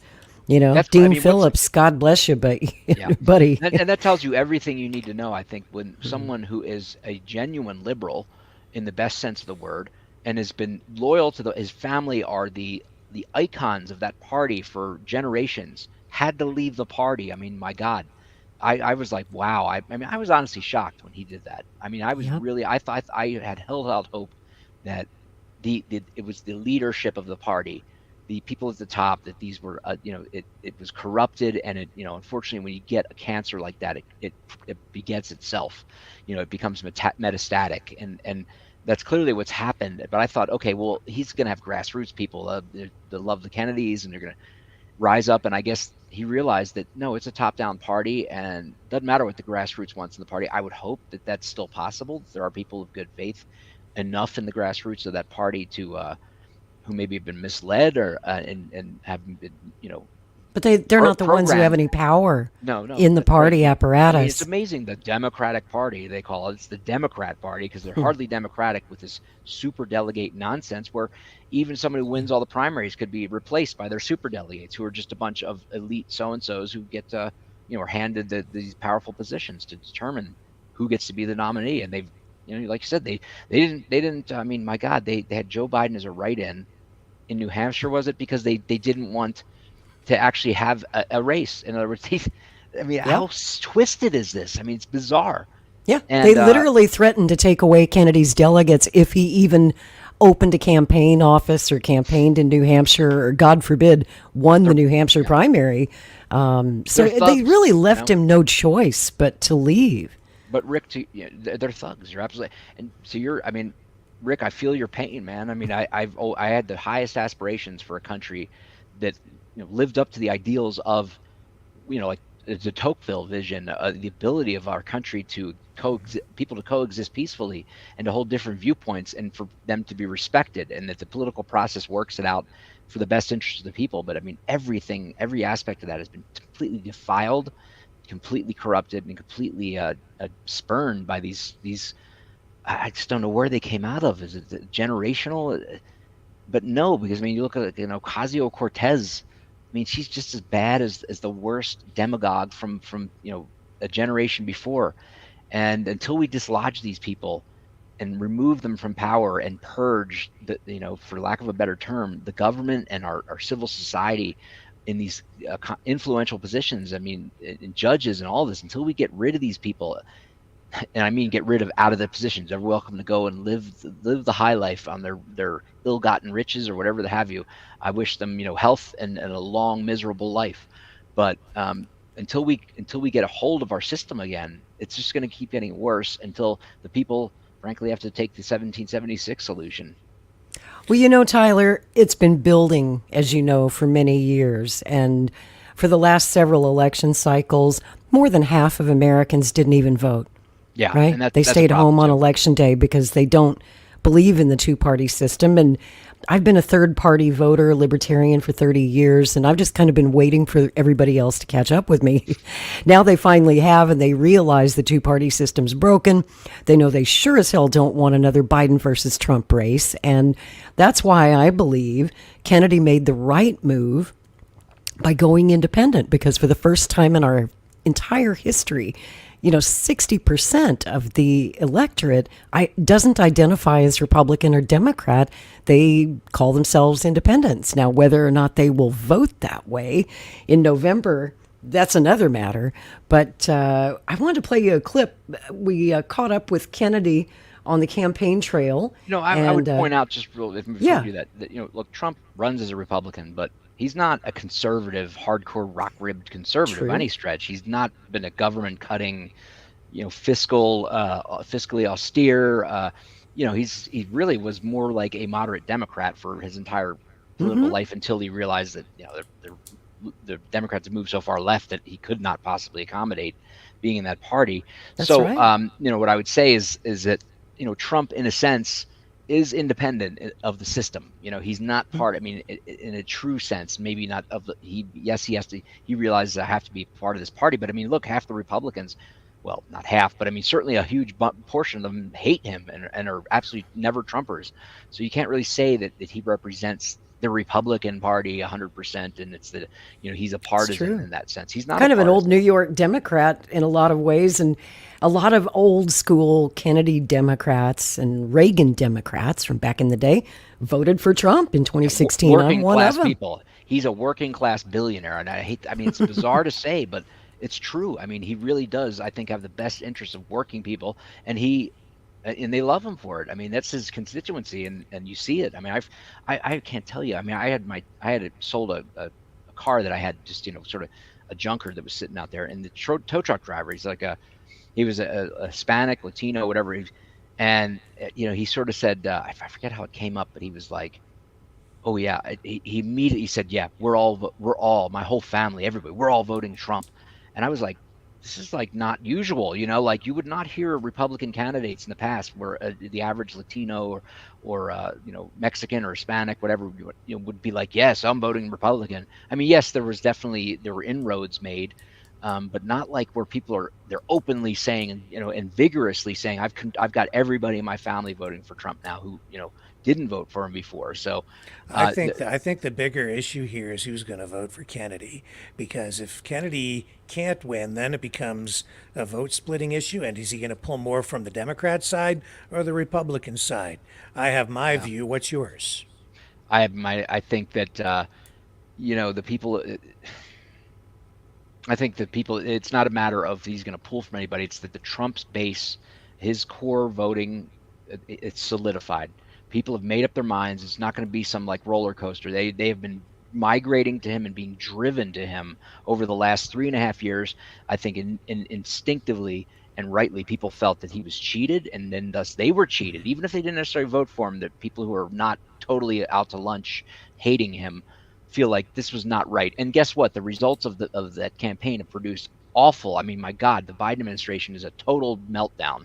And just the man himself is a meltdown. So I think it's, you have to look at the dynamic that way. It's not a matter of who Bobby Kennedy appeals to. It's that who is solidified the most. Bobby Kennedy appeals to the people who don't vote, the people who gave up on voting. Yeah. I think I would say this, the Trump supporters, there's plenty of Trump supporters like me who think Bobby Kennedy's great, but we're not going to risk it. We're going with That's Trump right. because and I think that, again, as I've said before, the only way to vindicate justice and to spurn the horrors that are being done to Trump and people like him and is to put him back in that office and say. See, Bannon wanted Kennedy to run because he thinks, I think still, I'm not sure if he still thinks this, but he did think that Kennedy would pull from the Democrat side and help Trump, which is why he wanted him to run.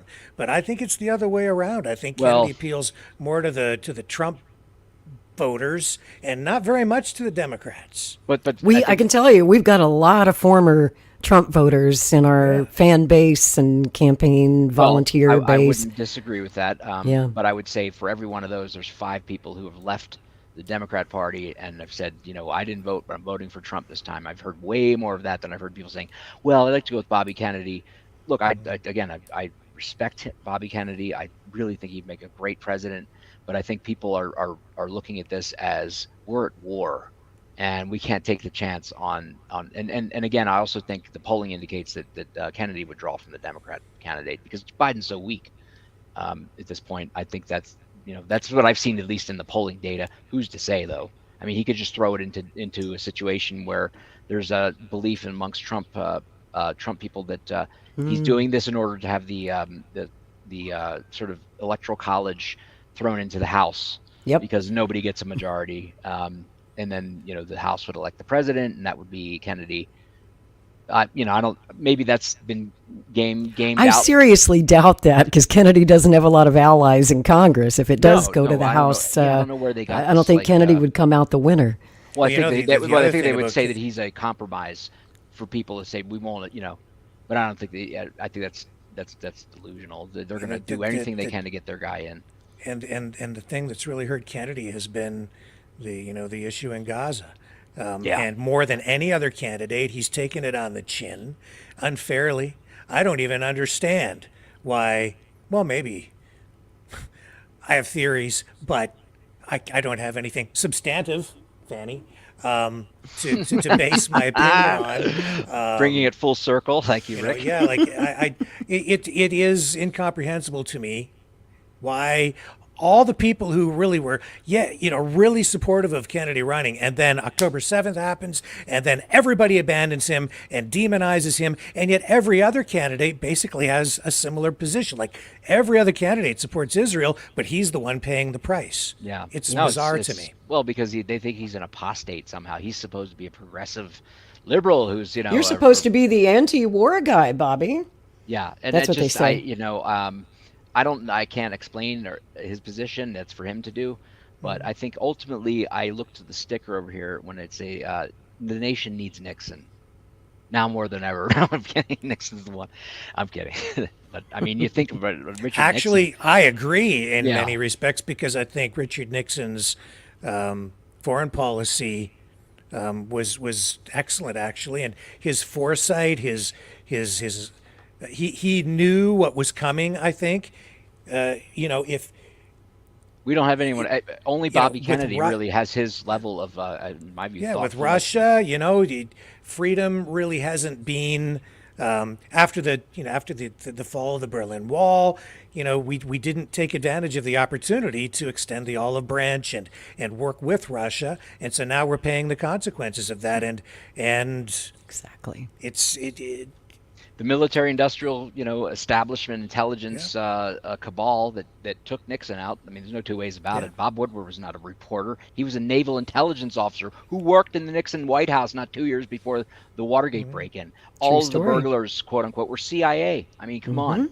Like, let's get real here. Let's not – I mean, the people like, say, Nick Ackerman and Jill Wine Banks, who made their, who exist as these mythical figures because they were, Watergate prosecutors, they're frauds. They're straight up frauds. And it is the worst. Besides the Warren Commission, frankly, the narrative, the mainstream narrative about Watergate is the biggest fraud on the American people. Again, besides the Warren Commission and the single bullet, Lee Harvey Oswald theory.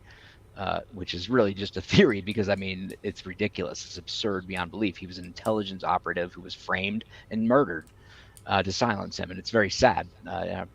But that being said, no, Nixon. I mean, he ended the Vietnam War, and for all the flack he took for having inherited Lyndon Johnson's Vietnam and trying to somewhat, not just have us completely have egg all over our face, he did draw it down.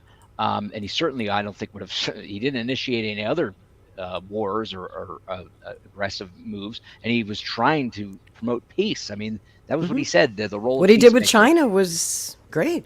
Some people might argue against that today, but I mean, I think it was either have an enemy we know or we don't know, and you're going to be a competitor, if not adversary, for sure. When I was in elementary school, I said that in class when Watergate was going on. I said, well, at least he's trying to do the thing with China, and at least, and everybody jumps on me because of course they're all getting their information from the 6 o'clock news, and I'm like, whoa, I'm just a kid, but yeah. That was the birth. No, you were right, even as a kid, right? Kind of. Yeah. No. Good. Now call. You get the last laugh. Yeah, it's that was the birth of fake news. That was the birth of the media lynch mob, the propaganda lynch mob that can take out a politician just by beating the drum of whatever they want to beat, no matter whether it's and it's been deployed against Donald Trump in droves. But Nixon was he was an introvert. He didn't he was kind of he didn't have like a naturally he's the opposite of Kennedy in terms of charisma, John F. Kennedy. So you can imagine having to run against John F. Kennedy. I mean, you got to give Nixon credit. I mean, I would be to do as well as he did. Yeah, no kidding. No kidding. Well, that election was stolen too. I hate to say. I mean, Joe Kennedy. I'm gonna have to disagree, but we'll debate that another time. I mean, Joe Kennedy made a deal with the devil, and that's it was that close. I think. Speaking of deals with the devil, and that's no knock on John F. Kennedy. I don't think he was personally involved, or Robert Kennedy, or he wouldn't have gone out and risked. I mean, look, Carlos Marcello. These guys don't like being double crossed, and Joe Kennedy, I think, did that to the family members, and I think they were involved in JFK and RFK's assassination, the mafia, in other words. Speaking of deals with the devil. There's a lot of talk, and it's been there since the day that Bobby Kennedy entered the race. Your friend Roger Stone, of course, was trying to open a negotiation between the two camps to see if maybe a Trump-Kennedy ticket might happen, which is very intriguing. Some people dismiss it immediately out of hand. But Rick and I talked about it like from day one of Kennedy's campaign. The first thing we said was, wrong party, dude. You're in the wrong party. And it took Bobby a while to figure that one out, but he did. And what Rick and I both were saying was that Kennedy would probably do better in the Republican Party. So I want to play you a clip. Bobby was asked about it in an interview recently. What his thoughts are about a Trump-Kennedy ticket. Let's hear what he has to say. Trump and President Biden among young people. I'm beating them in independents, which is now the largest political party. So I think that probably is concern to both the DNC and the RNC and their corporate supporters. Could Robert Kennedy Jr. play spoiler in 2024? That's the concern for some Democrats as the independent presidential candidate pushes for ballot access in all 50 states. Right now, let's look at polling. RFK Jr. does have a decent amount of support, 18%, though former President Trump still has quite the lead over him and, well, President Biden. News Nation's Rich McHugh joins us live from West Virginia. Good morning, Rich. I know you spoke to Kennedy before his rally. What did he have to say? Hey, good morning, Hannah. And first of all, I want to say congrats. Welcome to News Nation. It's good to have you here. Thank you so last much. night he was here. Bobby Kennedy was here last night campaigning in Charleston, West Virginia. It was a packed crowd. I got a few minutes to catch up with him before the rally. I asked him about the border. Here are some of the headlines. He says Texas and Governor Greg Abbott is in the right. Take a look.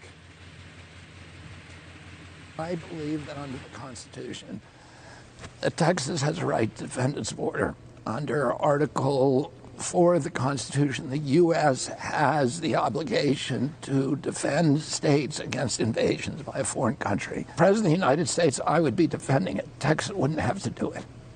So I don't think that would be an issue. The President of the United States should be. This is unsustainable. It's really almost. It's a terrible. It's almost a criminal affront on our country. He has also shifted his stance a bit on Trump's border wall. He says we need some sort of barrier. I think previously you were opposed to Trump's border wall. Are you now in favor of it in some fashion? Yeah, I mean, when I went down and saw the border, my mind completely shifted about what's happening down there. And that we don't need a border wall from 2,200 miles from Brownsville, Texas to San Diego. You definitely need a physical barrier in certain parts of the border. Now, the biggest issue he faces is getting on the ballot in every single state. He's on the ballot in 2 states, New Hampshire and Utah. I'd also asked him about something I'd heard President Trump had called him early on and asked him about being his VP. I asked if it were true. Take a look. If he asked you that today, what would your response be? I would not take that job. I'm flattered that President Trump would offer it to me, but it's not something that I'm interested in. Did he reach out? or his team? People from the team have reached out to me. Now, I also asked him about media coverage and whether he feels that he's been essentially frozen out of the conversation by the main networks. He says, absolutely, Hannah.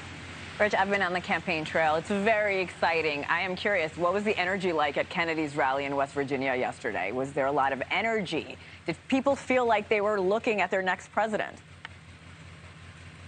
There was. It was, first of all, it was packed. I mean, this is the country.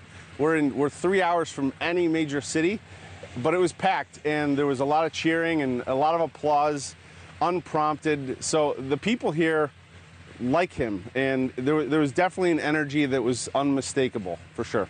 Thanks for watching, everybody. Go to joinnn.com to find News Nation on your television provider.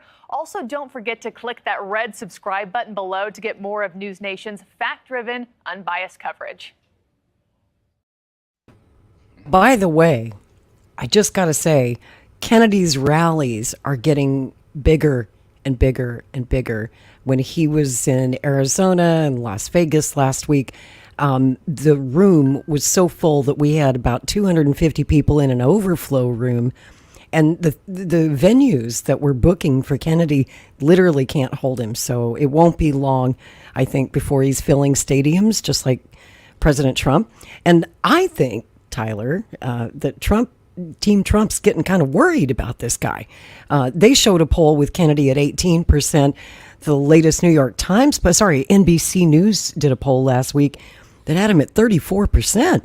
So this is a three-way race. And I know Biden's worried. If I were Trump, I'd be a little concerned. And yeah, it seems to me that the wise thing to do for Trump would be to, if you can't beat him, join him. Bring Bobby onto the ticket. Your thoughts, gentlemen, of a Trump-Kennedy ticket? Tyler, you first. Well, I would say, first of all, Bobby's not even on the ballot in any state yet. So, that's two. We got two so far. Two. I'm sorry, I stand corrected. I think his border position is brilliant, and frankly, it's common sense. It shows you that he is not going to take sort of any typical position either way. But I mean, I think he takes the American constitutional position, which is smart. I look. I mean, from the very beginning, when Bobby even mentioned the possibility, immediately I said, "My God, if we could have a Trump-Kennedy ticket." As Roger Stone, we both agreed would. I mean, if that would seal the election right there, and it bothers me that I hate that such a great idea, yet the forces that are in play. Bobby's obviously got to give the answer. He's not going to say, yeah, of course I'd consider that, because that gives up the essence of his campaign. I mean, no presidential candidate's going to say that until he would be willing to. But I mean, I wish they would consider it, and I think it would save this country in so many ways. It would unite so many people behind. It would bring the forces together that essentially agree that look, what's happening now is not working, and we're going down the road to perdition. And I think Bobby's views are certainly not in any way diametrically opposed on any issue to Donald Trump's positions. So it wouldn't be, and it bothers me that anyone would attack him as though he's just a liberal, he's a leftist, he's, and for things he said in the past. I mean, Donald Trump was, come on, he donated to Clinton's, and I mean, let's get real here. So I think it's foolish of anyone in the Trump camp to attack RFK. And I think I would hope that cooler heads, I would hope that some miracle would happen where they'd realize that, this is the only way we're gonna ensure the future of this country in the hands of people who care about it and aren't just malevolent psychopaths. What do you think, Rick? I don't think that he will be the running mate choice. I think his policies in some areas are too progressive, particularly on environmental issues. I think that it's much more likely that Tulsi Gabbard will be the running mate because for Trump, because for Trump, because she's a woman, so she will pull from that demographic for him. I think also if you look at her positions on issues across the board, they're even more in alignment with what Trump believes and what's on his platform. So I think it's more likely to be there. There's some. She's military as well. Yeah, and so it's just I think too within the camps, the people around Trump, I don't think they're comfortable enough with Kennedy, much more so with somebody like Tulsi Gabbard. And so while I don't have any, inside information, that's my, if I had to pick somebody as the likely choice. It would be a genius move for Trump to bring Tulsi on board, yeah. And I think that seals the election as well. Either way, I think it seals the election. But with her, I think she's also probably more compatible in the work environment afterward. She's probably more likely to function better with him in a secondary role than Kennedy would be. I think those two guys might end up, locking horns sometimes. Right. But with her, I don't think so. I think she, especially with her military background, would be more disciplined and would be more in control of her emotions. Well, since you brought up Tulsi, I got to tell you, because I work Your with the mic Kennedy is muted, people. I think there, Tyler. Couldn't hear you. Oh, I was just going to say, I wanted to chime in on that a bit. Everyone, we run polls, internal polling with our Kennedy supporters, and everybody wants Tulsi. By a long mile, all of Bobby's supporters say that Tulsi Gabbard would be their first choice for his vice presidential candidate, and they would make a superb ticket together. And I know Trump that would really have to worry. And then Trump would have to worry. But conversely, let's say that Trump gets Tulsi on his ticket, then I'm afraid Bobby would have to worry. That would take a pretty good chunk of Bobby voters, perhaps, away from Kennedy. So that's kind of troubling right now. So she's the kingmaker. She is. She's in the catbird seat. I mean, she's got both camps courting her to come on the ticket. And something I wanted to bring up. May I just say real quick? Yeah, go ahead, Tyler. Just seeing Tulsi debate Camel Toe Harris alone would be great. Yes. Oh my God! I mean, it would be just brilliant. Yeah. Yes. Delicious. Bring it on. Is there anybody else that's even in play as a running mate for Kennedy? For either of them, Well, he's talking to Rand Paul. That I'd be 100% about that, because I only before Trump, becoming a Trump supporter, I was a Rand Paul guy 100%, obviously, in Ron Paul. I think Ben Carson is sort of is a possibility too, because for a number of reasons, and I think he would balance the ticket very nicely in terms of his temperament, and he's a brilliant man, very thoughtful and soft-spoken man, and he's black. I mean, if you want a diversity sort of, for the inclusion of that aspect, rather than just another white male kind of thing, that he would fulfill that. Seems like, I'll tell you this, Kennedy's two biggest obstacles right now. One is ballot access, obviously. It's so hard when you're an independent candidate. The whole system's rigged against you. Has he ruled out the libertarian? Not completely, no. Okay. We're still giving that some due consideration. We'll see what the libertarians think. No one sabotages themselves quite like the Libertarian Party. So Kennedy's probably their best shot in the party's entire history for electoral legitimacy. And they'll probably screw this up. I always have to say small L libertarian, small L. I'm a small L too. But and the other big obstacle, and it's huge, is no Secret Service protection. The cost of security is just killing our campaign. And, another reason that, unfortunately, to even start a petition drive for ballot access, and several states require Kennedy to declare a vice presidential candidate before he's allowed to circulate petitions. So he has to make up his mind quick, like within the next month or so. That's terrible. And it is terrible. And one of the obstacles, I think one of the reasons that he hasn't found someone to say yes yet, is the question of security. If you are on the ticket with a guy named Kennedy, you'd be the target. You're taking a risk. Sure. Yeah. And usually Secret Service would protect both the presidential and the vice presidential candidates and their families. But when you're independent and there's no Secret Service protection, that means that the cost of protecting our vice presidential candidate and their family is going to fall on the campaign. Yeah. We have to pay for that. Which states, if I may ask, require you to declare vice president before you can even gosh. circulate? You would ask me that. I know there's at least, I think, 6 states, maybe more, that require you to have your VP announced before you can start a petition drive. It's a dumb rule. I don't know why. No, it's designed obviously to keep independent candidates out of the running. You got it. So question on the bottom of the screen for you guys. I see that. Yes.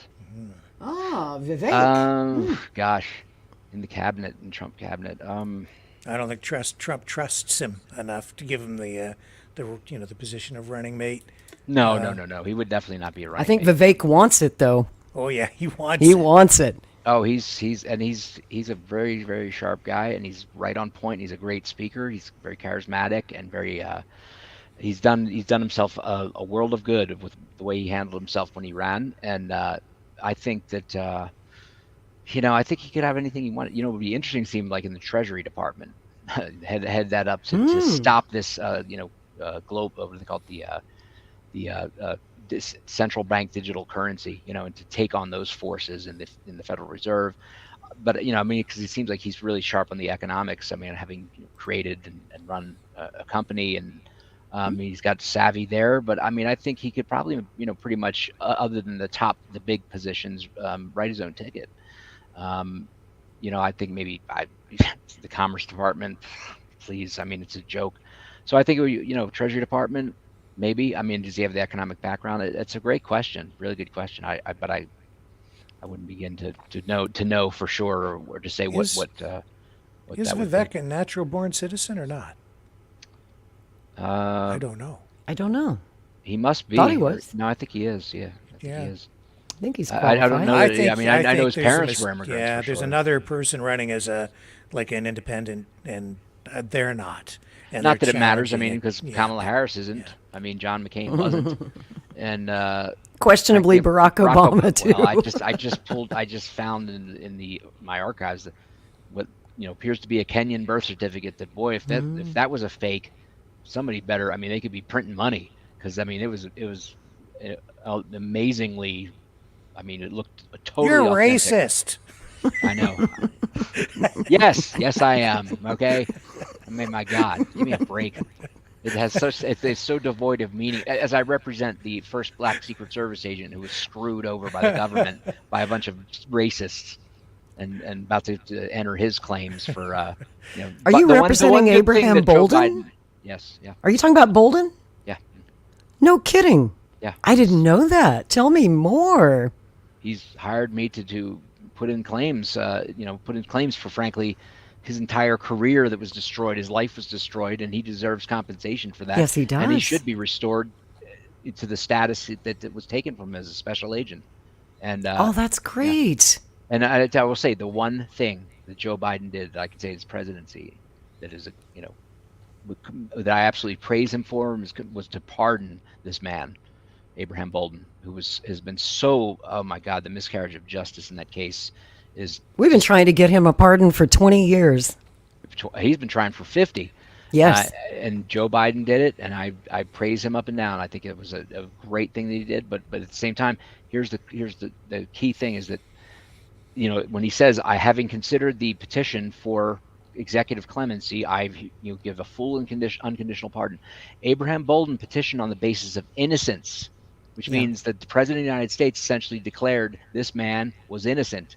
Or our position is that he is an innocent man, not, he was remorseful enough to deserve this. And in fact, this month, right now, they just published him as the pardon attorney.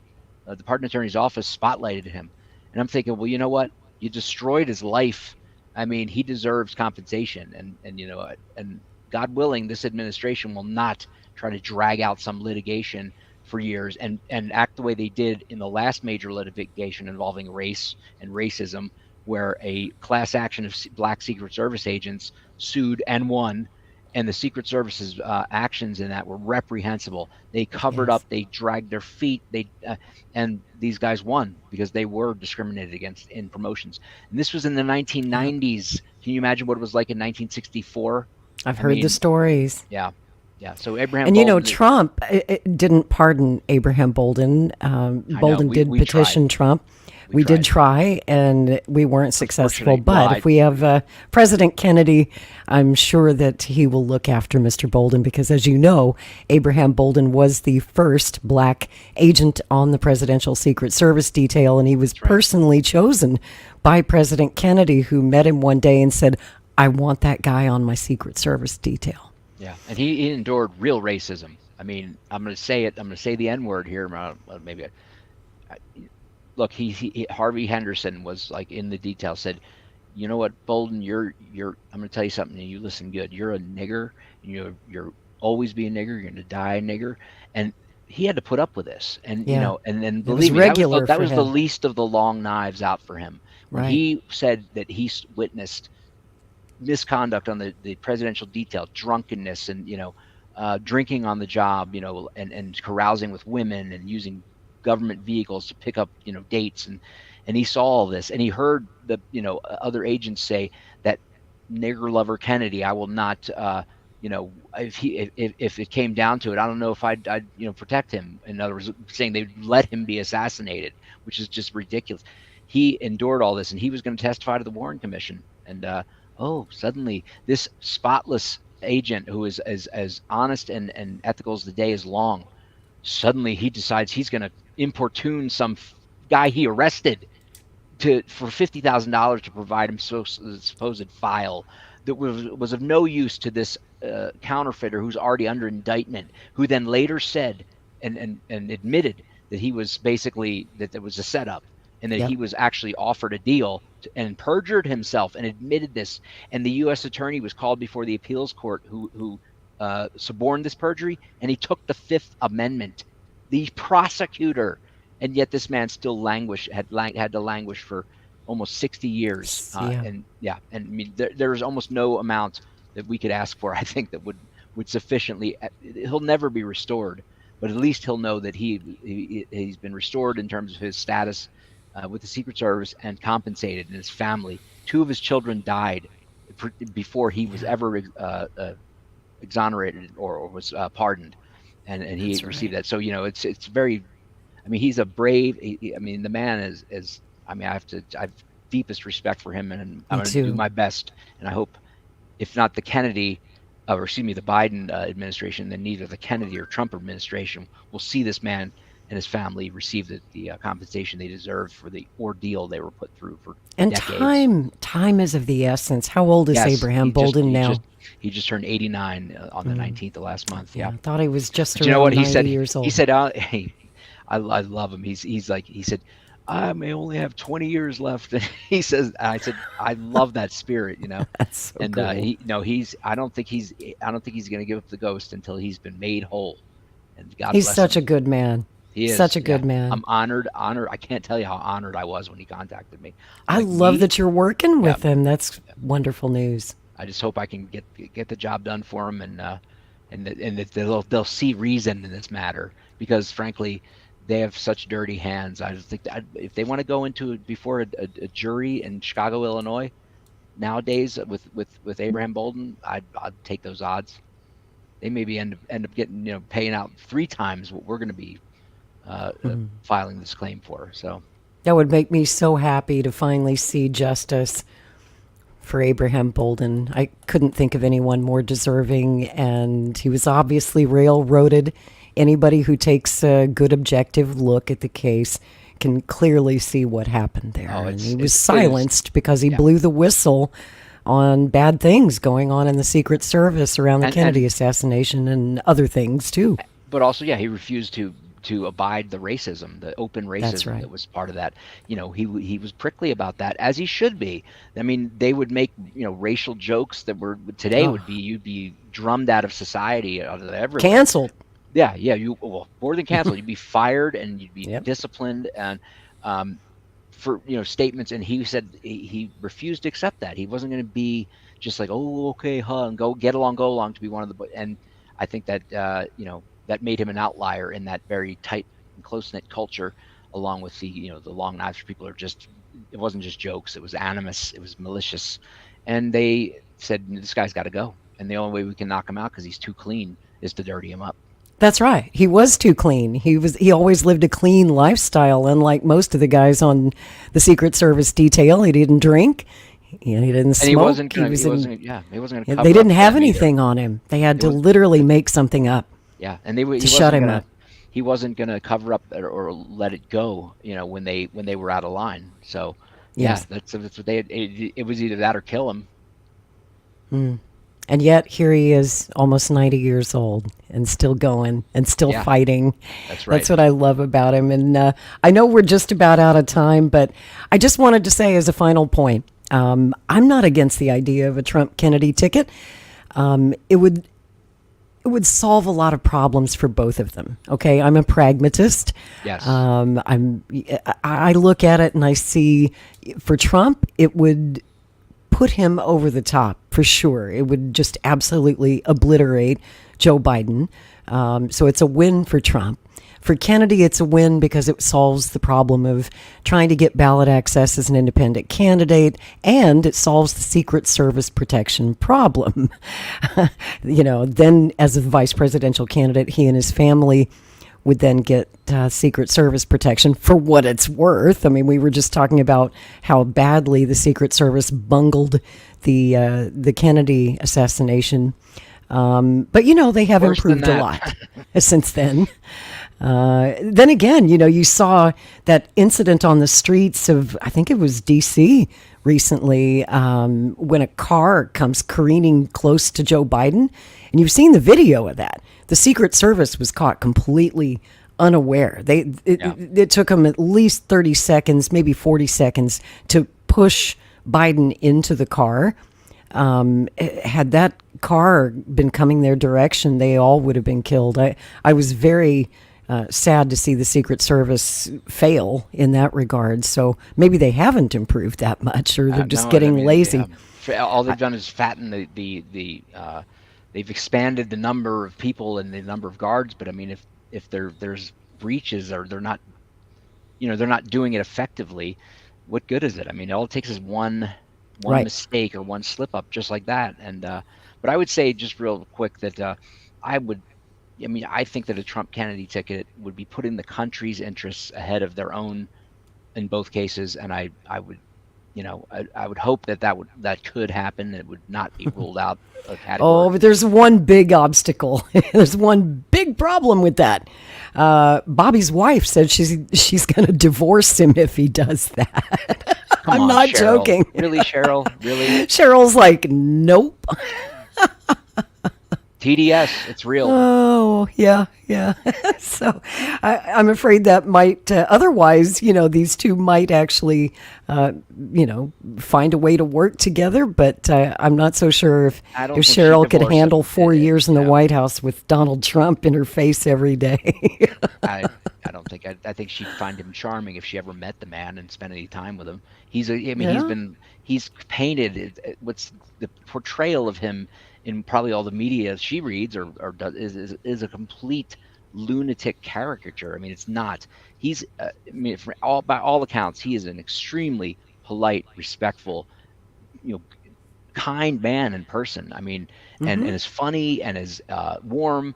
He's not at all this combative, Biden, on the other hand, oh my God, he's worse behind the scenes than he is in the camera. And from personal experience, of what you speak. But the Hollywood crowd used to love Donald Trump before they hated him. Yeah, sure, exactly. Yeah. That shows you again. It's just these people. There's certain ideological or partisan underpinnings to them that override everything, even the best interests of the country. But I would hope we can have better and more sensical or rational, logical, much less decent people and have those heads prevail. I think sadly it seems that certainly the last 7 years in Hollywood, your whole career depends on who you voted for. Yeah. And if you voted for Trump, you're finished. A word. Oh, I mean, there's people, if you even just say, well, maybe Trump isn't, even just to suggest. You can't even say that. No, you can't. I mean, forget being a supporter. You're done. But if you even just not, basically denounce him in the most vigorous and vicious of terms, you're out. I mean, you're not, and that's cult behavior. I mean, it's a laugh that they think Donald Trump's people are a cult. I mean, come on, get real. Yeah, I agree with you there. I do. So, Tyler, tell us one more time where people can find you and check out the new Tyler Nixon show. On X at Real Tyler Nixon, and on True Social, Tyler Nixon ESQ, as in Esquire, and TNTradio.live is where the show airs. It also simulcasts on YouTube and on Rumble, and it's 2 p.m. Eastern time weekdays, and it's an hour long. And it's I always aim to get on the best guests, and again, you and Rick, you guys are welcome, and I'll be reaching out to have you on as I sort of roll through that. I made this master list, and I'm trying to, kind of make it a diverse week each time. But look for me to have you on here soon enough, and I appreciate your having me. It's always a great conversation. I enjoy your it's very refreshing, and I come away energized. Thank you. It's refreshing having you on. You're actually one of my favorite people to have on the show. Oh, yes, thank you. That's very kind of you. I'm humbled by that, and I appreciate that. Thank you. And you're likewise. I feel the same way. It's just I really enjoy this. It's not at all like, I mean, we go on for days with it. Just the conversation's great, and I could literally talk to you for 5 hours, and that just feels like we're just getting started. I think this is about our 5th hour. If we factor in last October, we went for 3 hours that night. Yeah, but we're not. I mean, we differ on maybe some of certain issues, but I mean, at the core, I just I think you're good people, and I think I'm a good person. And it's like if this could be the conversation in the country, and this type of vibe, then we wouldn't have we would heal the divide. There wouldn't need to be the wounds, and we could move forward in a positive way with the constitutional republic and respect for human and civil rights. That's right. That's what this country needs. We are strange bedfellows, and we're damn proud of it. Amen. And you're delightful. We love you, man. And thank you so much for joining us tonight. I'd like to thank everyone else out there in internet land, TV land. Thank you so much for tuning in. And we'll see you back here next Saturday night, 9 o'clock Eastern. See you then. Till then, peace.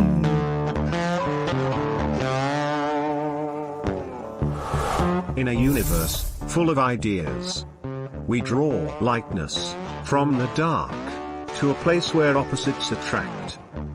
Right meets left, positive touches negative, sparking an explosion of truth. Because politics makes strange bedfellows.